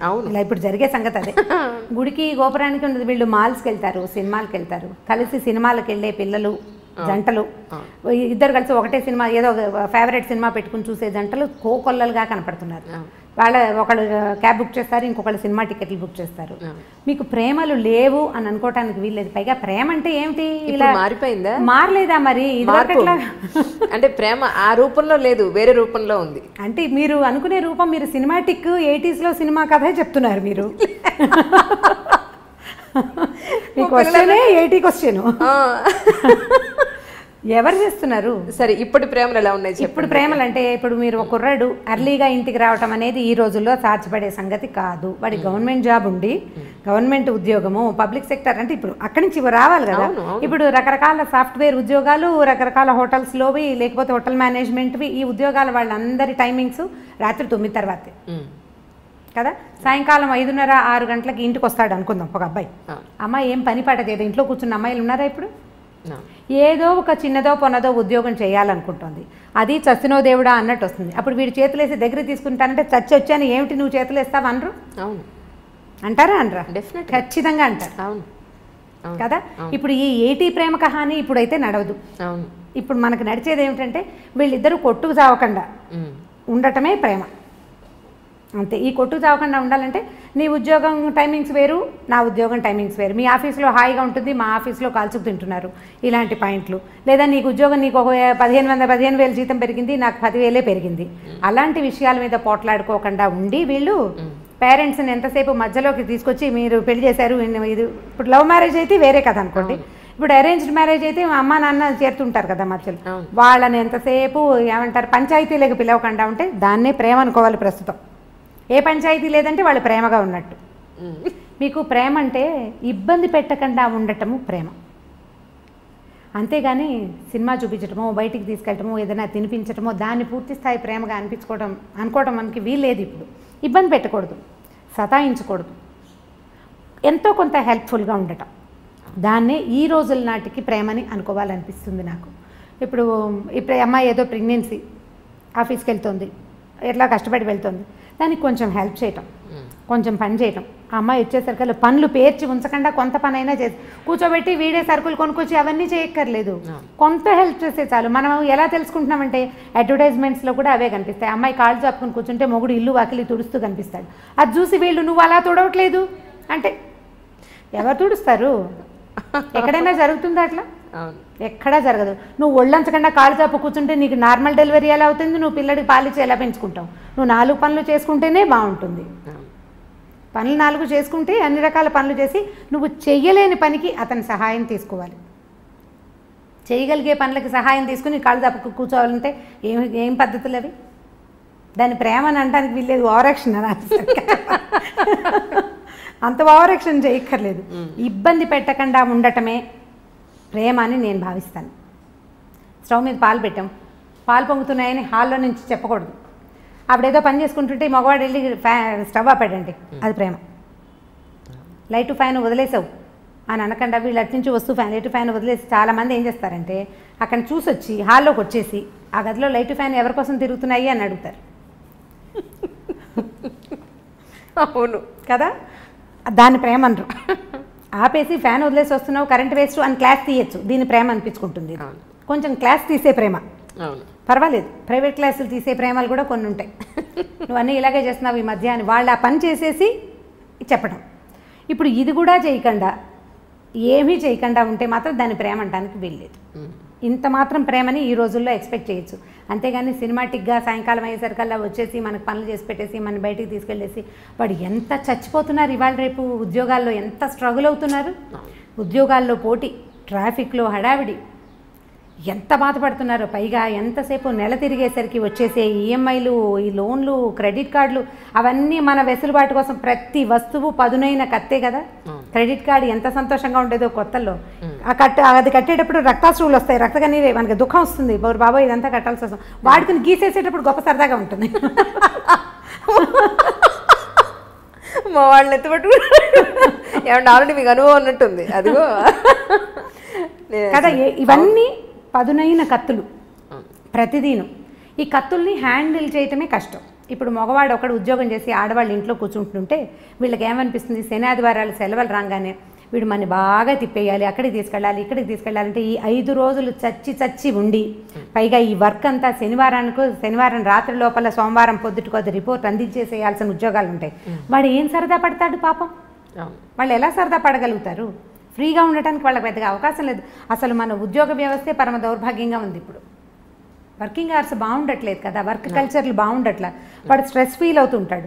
వాళ్ళు ఏమనుకుంటారు, మగవాళ్ళు ఏమనుకుంటారు, వీళ్ళు మనల్ని రిలాక్స్ చేయాలి, ఆడవాళ్ళ వల్ల రిలాక్సేషన్ రావాలంటే. ఇప్పుడు నేను సినిమాటిక్ మంత్రదండం, ఇది కూడా 80s 70sలో హీరోయిన్లు ఎన్ని కష్టాలైన పడి ఇంటికి వచ్చేసరికల్లా చక్కగా శుభ్రమైన ఇల్లు, తెల్లటి పక్కలు, మల్లె పువ్వులు లాంటి మంచాలు, ఇలాంటివి చాలా చదివేవాళ్ళం చిన్నప్పుడు. అలా మంత్రదండం లాగా చేయటము ఆడవాళ్ళ వల్ల కాదు. సో 70s 80s ప్రేమ కథలు, అప్పట్లో ఉండే ప్రేమలు మనం తెలుసుకున్నవి. మన ఇళ్లలో మనం చూసామా అంజలి? మీరు ఆలోచించి చూడండి. 80sలో మన అమ్మ నాన్న, 80sలో మనం చిన్నపిల్లలం కదా, మన అమ్మ నాన్న, మన అక్క బావ, మన మామయ్య, మన అత్తయ్య, పోనీ బాబాయ్ పిన్ని, ఇలా సినిమాటిక్గా ఉన్నారా? ఆలోచించి చూడండి. లేరు. అప్పుడు బాధ్యతలు, పనులు విపరీతంగా, పనే పాట. ఇప్పుడు మనకి ఏమీ లేవు పనులు. మగవాళ్ళకి పనులు తక్కువే, ఆడవాళ్ళకి పనులు తక్కువే. మనకి విపరీతంగా ఉన్నది డ్రైవింగ్, పొల్యూషన్, స్ట్రెస్, ప్రతిదానికి అవే హెచ్చుగా ఉన్నాయి. మరి ఇప్పుడు అప్పట్లో బాధ్యతల వల్ల ప్రేమలు తక్కువగా ఉండేవి, సినిమాటిక్ ప్రేమలు లేవు. ఇప్పుడు స్ట్రెస్ వల్ల సినిమాటిక్ ప్రేమలు తక్కువగా ఉంటున్నాయి. మనం స్ట్రెస్సే ఎక్కువ తీసుకుంటున్నాం. ఇప్పుడు శని ఆదివారాలు ఉన్నాయనుకుందాం మన దగ్గర, పోనీ ఒక ఆదివారం ఉంది, దాన్ని సగం చేసుకోవడానికి ట్రై చేయండి. మనం ప్రేమని కొంచెం సినిమాటిక్గా సాధించగలుగుతాం. సగం చేసుకోవడం, పొద్దున పూట బయట తిరిగి, లేదా ఇప్పుడు బఫే బ్రేక్ఫాస్ట్లు అవి కనపడుతుంటాయి ఊళ్ళల్లో, సిటీలో ఉన్నాయి, టౌన్స్లో కూడా ఉన్నాయిలేండి. విజయవాడ, గుడివాడ కూడా ఏం తీసుకోలేదు హైదరాబాద్ కంటే. అవి ఆదిలాబాద్లో లేదు కానీ మన నిజామాబాద్ అలాంటి ఊళ్ళల్లో కూడా ఉన్నాయి. పగలు మధ్యాహ్నం దాకా మీరు ఎంజాయ్ చేద్దాం, ఎక్కడికైనా వెళ్దాం, ఎవరింటికైనా వెళ్దాం, గుడికి గోపురానికి వెళ్దాం, సాధ్యమైనంత ప్రేమగా ప్రవర్తించడానికి ట్రై చేసి మధ్యాహ్నం నుంచి మగవాళ్ళని వాళ్ళ వర్క్ వాళ్ళని చేసుకొని ఇస్తే అటే కొట్లాడుకోకుండా మనం కొంత ప్రేమ కథని సాధించగలుగుతాం. ఎంతో కొంత. ఇది కష్టం, చాలా కష్టం అండి, నిజం. పని పూర్తి చేసేసుకోండి తర్వాత నేను బజార్ వెళ్దాము అని పాతకాలపు హీరోయిన్ల లాగా మనము చెప్పలేకపోతాం. రుసరుసలాడుతూ ధుమధుమలాడుతూ ఉంటాం. వారం నుంచి చూస్తాను నువ్వు ఎప్పుడు పని పెట్టుకుంటావు దిక్కుమాలిన ఆఫీసు. అయితే అదే దిక్కుమాలిన ఆఫీసు మనకి అన్నాన్ని పువ్వుల్ని వాటిని వీటిని ఇస్తుందని మనం అనేటప్పుడు మనకు గుర్తురాదు. న్యాచురల్ కదా. నేను చెప్పలేదా నోరు పదునుగా ఉంటుందని, నాలిక బహుపదునైనది. అది ఏమంటుందో దానికే తెలియదు ఒక్కొక్కసారి. ఏమంటున్నామో మనకు అర్థం కాదు కదా. ఉద్వేగం వచ్చేస్తుంటుంది లోపల నుంచి. ఆ వచ్చే ఇరిటేషన్ తోటి మనం ఏదో ఒకటి మాట్లాడతాం. అవన్నీ రేపొద్దున ఆయుధాలుగా మన మీదే సంధించబడతాయి. నువ్వే మానేమన్నా ఉద్యోగం అంటే వెధ ఉద్యోగం మానేసేయి అన్నాం అనుకోండి. ఉద్యోగం సీరియస్గా జాబ్ మానేస్తే అప్పటి నుంచి రోజు బెంగగానే ఉంటుంది, ఎప్పుడు మంచి ఉద్యోగం వస్తుందో అన్న టెన్షన్ కదా. సో ఇది అంత ప్రేమను సాధించలేము మనం. కొద్దిగా ఆలోచించి ఈ రోజులకు సరిపడా పువ్వులు అవి ఎక్స్పెక్ట్ చేయకూడదు. హిందీ సీరియల్స్ మీరు చూసారో లేదో, మేము ఆ మధ్య బాగా చూస్తుండేవాళ్ళం. మా పని మనిషికి చాలా ఇంట్రెస్ట్, రాగానే సీరియల్ పెట్టంటుండే. అది చాలా బాగుందని. వాడు ఇంటికి రాగానే కుర్రాడు గులాబీ పువ్వు పట్టుకొచ్చిస్తాడు. రోజు ఏం చేస్తారు మా వారు అంటాడు, చెవులో పెట్టుకోమంటాడు. ప్రతిరోజు ఒక గులాబీ మొగ్గ పట్టుకొచ్చి ఇస్తుంటాడు. అంటే బయట నుంచి వచ్చేటప్పుడు పువ్వులు పట్టుకొచ్చి ఇవ్వటం. ఆవిడని శాంతింప చేయాలంటే పువ్వులు పట్టుకొచ్చి ఇవ్వాలి. మా పని మనిషి అడిగేది, అమ్మ మనం ఒక మూర కొంటే సరిపోతుంది, ఈ బంచి ఏ 100 రూపాయలు ఉంటుంది, మూర 10 రూపాయలకి వస్తుంది. తమిళ సినిమాల్లో కనిపిస్తాయి పువ్వులు పట్టుకొచ్చి ఇస్తూ ఉండటం. ఇవాళ రేపు మన సినిమాల్లో చాలా తగ్గిపోయినాయండి సినిమాటిక్ వేషాలు. సినిమా వాళ్ళు కూడా ఇవాళ రేపు వేయటం మనం ఎందుకు మానేశారు. మీరు ఆలోచించండి. నాకు అస్సలు గుర్తులేదు. నేను బాగా ఆలోచిస్తాను. నేను మా చిన్నక్కయ్య దగ్గర ఉండేదాన్ని. మా బావ ఎప్పుడైనా పువ్వులు తెచ్చిచ్చిన సంఘటనే నాకు జ్ఞాపకం రాదు. బాగా ఎంత ఆలోచించిన అవి చూసినప్పుడల్లా అనుకుంటాం మా అక్కయ్యలు బావలు ఏమిటి ఇలా ఎప్పుడు చేయలేదు. ఇప్పుడు ఎలా చేస్తారు, ఇప్పుడు కూడా చేయరు కదా. అది చేయలేం. ఓకే, అవి కేవలం సినిమాటిక్ థింగ్సే. అప్పుడప్పుడు ఒక్కొక్కసారి జరుగుతాయి జీవితంలో. బట్ అదే ఇప్పుడు మన దగ్గర అయితే క్యాండిల్ లైట్ డిన్నర్కి తీసుకెళ్తాము, డిన్నర్లకు తీసుకెళ్ళి ఇంకెక్కడికో తీసుకెళ్తాము, ఇంకేదో చేయటం. ఆల్ సినిమాటిక్ యూనో, అంతే. నిజంగా అవి ఒకవేళ అవి చేసినా కూడా ఏమిటో విచిత్రంగా విడ్డూరంగా జరగకూడని సంఘటన ఏదో జరుగుతున్నట్టు అలా అనిపిస్తుంది. నిజంగా రాము గారు చాలా సంతోషంగా ఉంది. ఏంటంటే ప్రతి మనిషి జీవితంలో వచ్చి వెళ్ళే ప్రతి సంఘటన మనం ఆల్మోస్ట్ పుట్టినప్పటి నుంచి పెళ్ళై వృద్ధాప్యం వరకు అన్నీ మాట్లాడుకున్నాం. ఎన్నో తెలియని విషయాలు. మీరు వృద్ధాప్యం విషయాలు మాట్లాడలేదు. ఇప్పుడు ఉంది, అదొక్కటే ఉంది, అదొక్కటే పెండింగ్ ఉంది. వృద్ధాప్య విషయంలో మాట్లాడాలి. యాక్చువల్లీ పిల్లలు పెద్ద అయిపోయి ఒక కపుల్కి పెళ్ళైన తర్వాత పిల్లలు, వాళ్ళ చదువులు, వాళ్ళ ఉద్యోగాలు, పెళ్ళిళ్ళు అయిపోయి వాళ్ళు వెళ్ళిపోయాక మళ్ళీ అల్టిమేట్గా మిగిలేది ఈ పేరెంట్స్ ఇద్దరే, వైఫ్ అండ్ హస్బెండ్స్ ఇద్దరే. వృద్ధాప్యంలోకి వచ్చేసి ఒక 60-70 ఏళ్ళలోకి ఎంటర్ అయిపోయిన తర్వాత వీళ్ళు ఎక్కడో ఉద్యోగాల నుండి పొరపాటున వీళ్ళ ప్రాణం పుట్టుకుమంటే వాళ్ళు వచ్చేంత వరకు ఉండే ఈ వెయిటింగ్ చాలా బాధగా ఉంది రమ్మగారు. చాలా చాలా అసలు తలుచుకుంటే భయం ఇస్తుంది నిజంగా. రాణపల్లి గారు ఇష్యూలో ఆయన నాకు ఇంటర్వ్యూ ఇస్తాను ఒక 10 రోజుల క్రితమే మాట్లాడాను ఆయనతోటి. ఇంకా చాలా నీరసంగా ఉంది అంజలి, ఇంకొక 10 రోజుల్లో చేద్దాం అన్నారు ఇంటర్వ్యూ. తనికెళ్ళ భరణి గారు అదే అన్నారు, ఆయన చనిపోయారమ్మా, ఇంటర్వ్యూ అవ్వలేదు కదా, చేస్తుంటే మాత్రం నీదే ఆఖరి ఇంటర్వ్యూ అయి ఉండేది. ఇప్పుడు వాళ్ళ అమ్మాయి కోసం ఎదురు చూపులు, ఆయన బాడీని మార్చరీలో పెట్టాం, ఆ అమ్మాయి రావాలి, ఈయన అంత్యక్రియలు జరగాలి అని. ఎన్ని రోజులు వెయిట్ చేస్తారో ఏమో మరి నాకు తెలియదు, కానీ కొంచెం 2 లేదా 3 రోజులు. చాలా బాధగా ఉంది. ఈ అమెరికాలో ఫారిన్ కంట్రీస్లో సెటిల్ అయ్యే పిల్లల పేరెంట్స్ అందరి దుస్థితి అదే. ఇప్పుడు ఇదివరకు అనేవాళ్ళు ఎలా బతికేమనేది కాదు, ఎలా పోయామనేది ఇంపార్టెంట్. బతకటం ఒక రకమైన బతుకు అనుకోండి, ఎట్లా కొట్లా. ఈ చనిపోయిన తర్వాత అసలు ఇలాంటి మాటలు మాట్లాడడానికి కూడా కష్టంగానే ఉంటుంది. వాళ్ళ పిల్లలు రాలేదు అంటే ఆ బాడీని ఇంట్లో పెట్టుకునేందుకు, వాళ్ళు చివరి క్షణం దాకా జీవించిన ఇంటికి ఇక దాన్ని ఉంచకూడదు. ఇలాంటి దుస్థితి ఎవరికి రాకూడదు అనిపిస్తుంది. మా కజిన్స్లో, చుట్టాల్లో, చుట్టుపక్కల ఎదురుకుండా ఇళ్లలో అసలు మేము ఉన్న లైన్కి, రాళ్లపల్లి గారి ఇంటి పక్కనే బిల్డింగ్లోనే ఉండేది. ఈ ఎదురుకుండా లైన్ అసలు వృద్ధాశ్రమాలు అంజలి. అవి అందరి ఇళ్లలోనూ ఓన్లీ పెద్దవాళ్లే ఉన్నారు. పిల్లలందరూ ఫారిన్లో సెటిల్ అయ్యారు. ఈ పెద్దవాళ్ళు ఓపికగా ఉన్నన్నాళ్ళు సంవత్సరం వెళ్ళొస్తూనే ఉంటారు. 6 నెలలు ఉండొస్తారు, 6 నెలలు ఇంటికి వచ్చి ఇక్కడ ఉంటుంటారు. ప్రతి సంవత్సరం లేదా సంవత్సరం 2 ఏళ్ళు ఉండిపోయి మధ్యలో ఎప్పుడో ఇక్కడికి వచ్చినప్పుడు వీళ్ళల్లో ఒకళ్ళు పోతే రెండో వాళ్ళ పరిస్థితి వర్ణనాతీతం. వీళ్ళు ఏం చేయాలో తెలీదు, ఇక్కడ ఎవ్వరు ఉండరు, ఏ ఆసరా ఉండదు. ఇలాంటప్పుడే కదా మోరల్ సపోర్టు, పిల్లల సపోర్టు కావాలి. ఒంటరిగా దిక్కులేని పక్షుల్లాగా అయిపోతారు. వాళ్ళు వచ్చేదాకా ఈ బాడీ, ఈ శరీరాన్ని ఇంట్లో ఉంచలేం కదా, ఉంచే అవకాశం లేదు. అసలు మార్చురీలు ఎందుకున్నాయిరా అనిపిస్తే ఇగో ఇలాంటి దానికోసం ఉన్నట్టు అనిపిస్తుంది. వీళ్ళని అక్కడ ఉంచటం, ఈ రెండో రోజుకే సాయంకాలానికే అవసరం మారిపోతుంది కదా మన పరిస్థితి. ఈ మారిపోయే పరిస్థితిని అవాయిడ్ చేయడానికి అక్కడెక్కడో పెడితే కనీసం పోయినప్పుడు ఒక ఇద్దరు వాళ్ళ పక్కన కూర్చొని ఏడ్చే పరిస్థితి కూడా లేదు కదా, అది కూడా లేదు. వీళ్ళు ఇంట్లో ఉండిపోతారు. కానీ వీళ్ళు ఏడిస్తే వీళ్ళని ఓదార్చడానికి కూడా ఎవరు మనుషులు లేరు, పిల్లలు లేరు, ఎవరో వస్తారు చుట్టాల పక్కలు ఉన్నవాళ్ళు. మా ఎదురింట్లో చూశాను నేను ఇలాంటిదే. రాళ్ళపల్లి గారు పాపం ఆయన అక్కడ దిగి కారెక్కి వెళ్తుండేవారు ఎక్కడికైనా. నాకేం ప్రత్యక్షంగా వారితో పరిచయం లేదు, కానీ పక్కనే కదా బిల్డింగ్, దిగి వస్తుంటే చూస్తుండేవాళ్ళు. ఇప్పుడు వాళ్ళ అమ్మాయి వచ్చేదాకా ఆగాల్సిందే. ఎవరైనా ఇదే పరిస్థితి. ఈ అమ్మ నాన్నలు పెద్దవాళ్ళు అయ్యాక ఫారిన్లో సెటిల్ అయ్యే పిల్లలు ఆలోచించాలి దీని గురించి అనిపిస్తుంది నిజంగా. ఇప్పుడు వాళ్ళు పిల్లలు ఒక చోట ఉంటారు, వాళ్ళ పిల్లలు కూడా రేపు ఒక చోట. అంటే దీనికి పెద్ద ఇంపార్టెన్స్ ఇవ్వని మనస్తత్వాలు ఉన్నాయి అనుకోండి, అదేం పెద్ద ఇదేం కాదు. కానీ మనము ఆ స్థితిలోకి వచ్చాక కానీ కొన్ని విషయాలు మనకు అర్థం కాదు. మనం ఆ పరిస్థితిలోకి వెళ్తే కానీ అర్థం కాదు మనకి. ఇప్పుడు అర్థమయ్యాక మనం చేతులు కాలేక ఆకులు పట్టుకున్నట్టుగా అప్పుడు ఇంకా చేయగలిగేది ఏమీ లేదు కదా. కొంచెం ఆ పేరెంట్స్ పెద్దవాళ్ళు అయితే పిల్లలు ఇండియాలో ఉండి అని, లేదా వాళ్ళు ఎక్కడుంటారు అక్కడే ఉండటం, లేదా వీళ్ళని తమ దగ్గరే ఉంచుకోవటం లాంటిది ఏదైనా చేస్తే బాగుంటుందేమో అనిపిస్తుంది. వీళ్ళు అక్కడ ఇమ్మడలేకపోతారు పాపం, వీళ్ళు అక్కడ ఉండలేకపోతారు. వీళ్ళ ఎన్వైర్న్మెంట్కి ఒక అలవాటు పడి ఉంటాం కదా ఇది. అందుకని వీళ్ళు ఇక్కడ ఉండటం, వాళ్ళు బయట ఎక్కడో ఉండటం. బయట కంట్రీస్లో సెటిల్ అవ్వటం పిల్లలంటే ముందంతా భలే సరదాగా ఉంటుంది. అంటే వీళ్ళు నడి వయసులో ఉండగానే పిల్లలు బయటికి వెళ్ళిపోతారు, రకరకాల వస్తువులు పంపిస్తారు, బోల్డ్ డబ్బు వస్తుంది. అంతకుముందు చిన్న డబల్ బెడ్రూమ్ ఇళ్లలో ఉండేవాళ్ళు పెద్దగా లావిష్గా పెద్ద ఇళ్ళు కొనుక్కుంటారు, ఓ వంట మనిషిని పెట్టుకుంటారు. చాలా ఇళ్లలో కనపడుతుంది సహాయానికి. అక్కడి నుంచి ఓ పని మనిషిని ఎవరినో పెడతారు, అక్కడికి ఇక్కడికి ట్రిప్పులు వెళ్ళొస్తారు, పిల్లలు ఫ్లైట్లు బుక్ చేసేస్తారు, వెళ్తూ ఉంటారు. ఓపిక సడలని అంతకాలము బాగుంటుంది, చాలా ఎంజాయ్ చేస్తారు జీవితాన్ని పిల్లలు. బయట అందరూ కాదు, 80% ఇళ్లలో జరుగుతుంది ఇట్లా.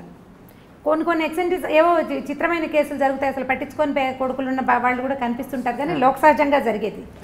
వీళ్ళ ఓపిక తగ్గి ఈ ఇద్దరిలో ఒకళ్ళు దాటిపోయే స్థితి వచ్చినప్పుడు అప్పుడు వస్తుంది సమస్య. కరెక్ట్. ఇప్పుడు ఇంతకాలం ఎంజాయ్ చేసి పిల్లల్ని ఏమంటారు, మీరు మమ్మల్ని వదిలిపెట్టి వెళ్ళిపోయారు, దూరాన్ని ఉన్నారు అని అనలేకపోతారు. వాళ్ళ కోసం వీళ్ళు వెయిట్ చేయాల్సే వస్తుంది. ఇప్పుడు ఒక మంచి ఒక చెడు అవునండి పక్కపక్కనే ఉంటాయి కదా. ఈ పక్కపక్కనే ఉండటంలో ఈ పిల్లలు ఫారిన్ కంట్రీస్లో ఉండటం, భార్యాభర్త ఇక్కడ మిగిలిపోవటం ఒక లైన్గా జరిగిపోతూనే కనపడుతుంది. అసలు ఇదివరకు ఎక్కడో అక్కడక్కడ కనపడేది, ఇప్పుడు ప్రతి ఆల్టర్నేట్ ఇంట్లోనూ ఒక సమూహంలో సగానికి పైగా ఇలాంటివే ఉన్నాయి. మా అక్కయ్యల పిల్లలు కూడా మగ పిల్లలు ఫారిన్లో ఉన్నారు. మా పరిస్థితులు కూడా అదే. కొన్నాళ్ళు పోయాక మేము కూడా అదే లైన్లోకి వెళ్తామని అనిపిస్తుంటుంది. మా అక్కయ్యలు పెద్దవాళ్ళు కొంచెం చాదస్తంగా కాస్త ధోరణిగా బిహేవ్ చేస్తే ఓ 10 ఏళ్ళు పోయాక నేను కూడా ఇంతేనేమో అనిపిస్తుంది. 10 ఏళ్ళు అలాగే అవుతాం కదా. ఇప్పుడు మీరు పై వాళ్ళని చూసే అవకాశం లేకపోతే చాలా నేర్చుకోలేము అంజలి. మన ముందు తరాన్ని ఫ్రీక్వెంట్గా చూసే అవకాశం ఉంటే మనం జీవితాన్ని చాలా తెలుసుకోగలుగుతాం, చాలా నేర్చుకుంటాం, ఎక్కువ తెలుస్తుంది. ఇప్పుడు నాకు ఎక్కువ తెలియటానికి కారణం నా ముందున్న తరాలన్నీ నాకు క్లోజ్గా ఉండటమే. నాకు అదొక అదృష్టమే. ఇందులో ఒక చిన్న మైనస్ పాయింట్ ఏంటంటే వాళ్ళ వృద్ధాప్యాన్ని చూస్తూ 10 ఏళ్ల తర్వాత నేను కూడా ఇంతేనని నాకు రోజు గుర్తు వస్తూ ఉంటుంది అన్నమాట. నాకు తెలుస్తూ ఉంటుంది, ఓ 10 ఏళ్ల తర్వాత, ఒక 15 ఏళ్ల తర్వాత నేను కూడా ఇలాగే అవుతాను, నేను ఇంతకే వెళ్తాను, ఇందులోకే వెళ్తాను. మామూలు జనాలకు ఆ అవకాశం ఉండదు, పెద్దగా తెలుసుకోరు, సరదాగా తిరిగేస్తూ ఉంటారు. ఎవరన్నా పెద్దవాళ్ళు కనిపిస్తే వాళ్ళు సీనియర్ సిటిజన్స్గా తోస్తారు. నాకు సీనియర్ సిటిజన్స్ అనిపించదు, మాకు అక్కయ్యలాగానే తోస్తారు, అదే అలవాటు కదా. వీళ్ళని చూసి వచ్చింది 10 ఏళ్ళు పోయాక. ఇప్పుడు మా అబ్బాయిలే నాకు చెప్తారు, అమ్మ 10 ఏళ్ళు పోయాక నువ్వు విజయబెద్దంలాగా అయిపోతావు, ఇప్పుడే చంపేస్తున్నావు నువ్వు. ఇలా అవుతూ మన జీవితాలు కూడా ఇందులోకి వెళ్ళవలసిందే. మనం తెలుసుకోవాల్సింది ఏంటంటే ఇవాళ యంగ్, ఎనర్జెటిక్గా, శుభ్రంగా, బ్రహ్మాండంగా, చాలా దృఢంతో ఉన్న మనము రేపొద్దున వెళ్ళే దారి మన ముందున్న దారే కానీ కొత్త దారి ఏది కాదు. అసలు సృష్టిలో కొత్తది లేదు, ఏది లేదు. ఇప్పుడు మనం ఒక విశృంఖలమైన ప్రపంచాన్ని చూస్తున్నాం. మనని చూసినప్పుడు మన పేరెంట్స్ కూడా ఇలాగే అనుకున్నారు, ఏమిటో మారిపోతున్నారు పిల్లలను. మన అమ్మా నాన్నలు అంటే ఇప్పుడు మా అమ్మా నాన్నలు చేయలేదు, కానీ సాధారణంగా మన ముందు తరంలో ఉన్న అమ్మా నాన్నలు పల్లెటూళ్ళు వదిలిపెట్టేసి టౌన్లకి వాటికి గవర్నమెంట్ ఉద్యోగాలకి వస్తున్నప్పుడు వాళ్ళ ముందు తరం కూడా అలాగే అనుకుంది, రోజులు మారాయి అన్నమాట ప్రతిసారి ప్రతి తరం తర్వాత పునరావృతం అవుతూనే ఉంటుంది, తిరుగుతూనే ఉంటుంది ఆ మాట. దాని నుంచి మనం తప్పించుకోలేకపోతాం. ఇప్పుడు మరీ పెరిగింది, రేపొద్దున ఇంకా పెరుగుతుంది. పాతదారిని పట్టడం మన వల్ల అవ్వదు, పాతదారిని వదలలేకపోవటం మాత్రం మన వల్ల అవుతుంది. మనం ఏం చేస్తామంటే మనకి బాగా నచ్చిన విషయాలు కొత్తవి తీసేసుకుని మనకు నచ్చనివి పాత రోజులు బాగున్నాయి అని చెప్తూ ఉంటాం. మనకి ఏది ఇష్టం లేదో ఇదివరకు మేము అలా చేసేవాళ్ళం కాదంటాం, కానీ మనం ఇదివరకు చేయనివి చాలా చాలా చాలా చాలా చాలా చాలా మన జీవితంలో తుడిచేసుకున్న లోపలికి వచ్చేసినాయి అంతే. తలంటి పోసుకోవటం దగ్గర నుంచి ఎక్కడున్నాయి అసలు కుంకుడుకాయలు ఎక్కడున్నాయి చెప్పండి. ప్రతిదీ మన తిండి, మన బట్టలు, మన అలవాట్లు, మన విధానాలు, మన ఇళ్ళు, మన వాకిళ్ళు, ప్రతి విషయం పండగ వచ్చినప్పుడు మనకి సీరియస్గా గుర్తొస్తుంది, ఈ పండగ నాడు మా ఇదేదో చెయ్యాలి అని. ఆ ఒకరోజు తర్వాత మర్చిపోతాం. కొంతమందికి పండగలు కూడా గుర్తురావు. పండగ ఇప్పుడు బాగా గుర్తు ఎలా వస్తుంటే టీవీలలో హోరెత్తిపోతూ ఉంటాయి కాబట్టి పండగలు గుర్తొస్తాయి. అవి బాగా ఉపయోగపడుతున్నాయి, ఆ విషయంలో మాత్రం బాగా ఉపయోగిస్తున్నాయి. ఇది మంచిగా చెడు అంటే మంచి చెడు కూడా అన్ని పదునైన కత్తులే కదా, ప్రతిదీ పదునైన కత్తే. ప్రతి దాన్ని మనం జాగ్రత్తగా వాడుకోవాల్సిందే అంతే. మిమ్మల్ని ఇలా కలవడం, మీతో ఇలా మాట్లాడడం, ఎన్నో తెలియని విషయాలు తెలుసుకోవడం చాలా చాలా సంతోషంగా ఉంది రమ్మగారు. నిజంగా థ్యాంక్ యూ సో మచ్. మిమ్మల్ని ఇబ్బంది పెట్టాను, దయించి ఏమీ అనుకోవద్దు. అంటే ఇప్పుడు మీరు మర్యాదగా మాట్లాడుతున్నారు, కానీ మీకు తెలియని విషయాలు నేనేమైనా చెప్పానా? చెప్పారు, డెఫినెట్గా చెప్పారు. అలా అనిపిస్తుంది. అంటే నాకు అనిపించింది ఏంటంటే ఇంట్లో మీలాంటి పెద్దవాళ్ళు, మెచ్యూరిటీ ఉన్న పెద్దవాళ్ళు, అనుభవం ఉన్న పెద్దవాళ్ళు ఉంటే చాలా సంసారాలు బాగుపడతాయి అనేది ఒకటి. సమస్యలు పెద్దవి కాకుండా ఒక స్టేజ్కి వచ్చి కనీసం మనం తుంచేయగలుగుతాము అనేది ఒకటి నాకు బాగా అర్థమైంది.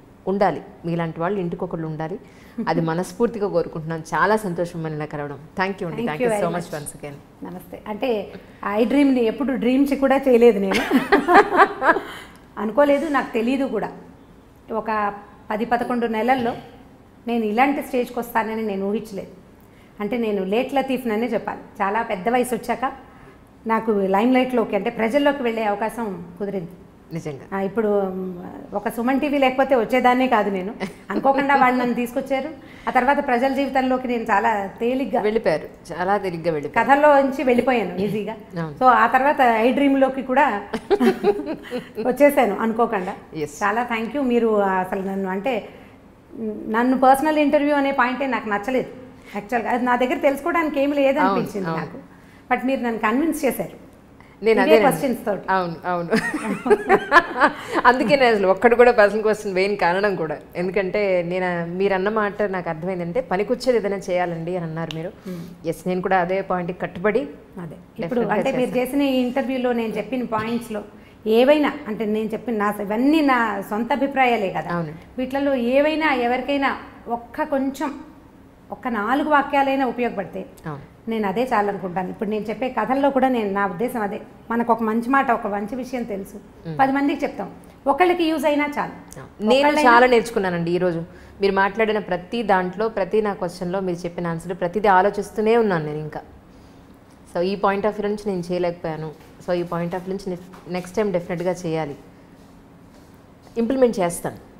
చాలా ఉన్నాయి, మార్పులు చేర్పులు చేసుకోవాలి. అంటే ప్రయత్నం చేయాల్సిందే అంజలి. మనం ఏదైనా తెలుసుకుంటాం. మనం 10 తెలుసుకుంటే 2 మనకు నచ్చుతాయి, అందులో ఒకటి మనం ట్రై చేస్తాం. సాధారణంగా సక్సెస్ కావు కూడా. ఏదో మెల్లిగా మళ్ళీ గుర్తొచ్చినప్పుడు మళ్ళీ ఒక పాయింట్ పైకి తెస్తూ ఉంటాం. చాలా విషయాలు తెలుసుకుంటున్నాం కదా మనం, సోషల్ మీడియాలో చాలా కొత్త విషయాలు తెలుసుకుంటాం. అవన్నీ ఇంప్లిమెంట్ మొదటి రోజున వినంగానే మనకు అలాగే అనిపిస్తుంటుంది, చేయలేకపోతాం. కొంచెం ట్రై చేస్తాం, చేయగా వినగా ఇప్పుడు జనాలందరూ గుళ్ళోకి వెళ్తున్నట్టు ఎంతో కొంత చిన్న విషయాలనైనా మనం ఇంప్లిమెంట్ చేయగలిగితే చాలా మంచిది. ఇప్పుడు నేనైనా రకరకాల పుస్తకాలు చదవటం, పెద్దవాళ్ళవి చాలా రకాల మాటలు వినటం, గోల్డెన్ జీవితాల దగ్గర నుంచి చూడటం వల్ల తెలిసినవే కానీ నేను ఇంకా ప్రత్యేకంగా సాధించిన విషయం ఏమీ లేదు. చాలా సంతోషం అండి. కలుస్తాను తప్పకుండా మిమ్మల్ని వచ్చి. థ్యాంక్ యూ అండి. Thank you so much. This is Lavan Tripathi. నేను మీ Sai Dharam Tej. This is Niharika Konidala. And don't forget to subscribe to iDream. Please subscribe to iDream Media. Please subscribe iDream Media. Do subscribe to iDream. Subscribe to iDream Media. Please subscribe iDream. Do subscribe to iDream Media. Don't forget to subscribe. Click on the button below. Please do subscribe to iDream. Don't forget to subscribe to iDream. Please subscribe to iDream Media.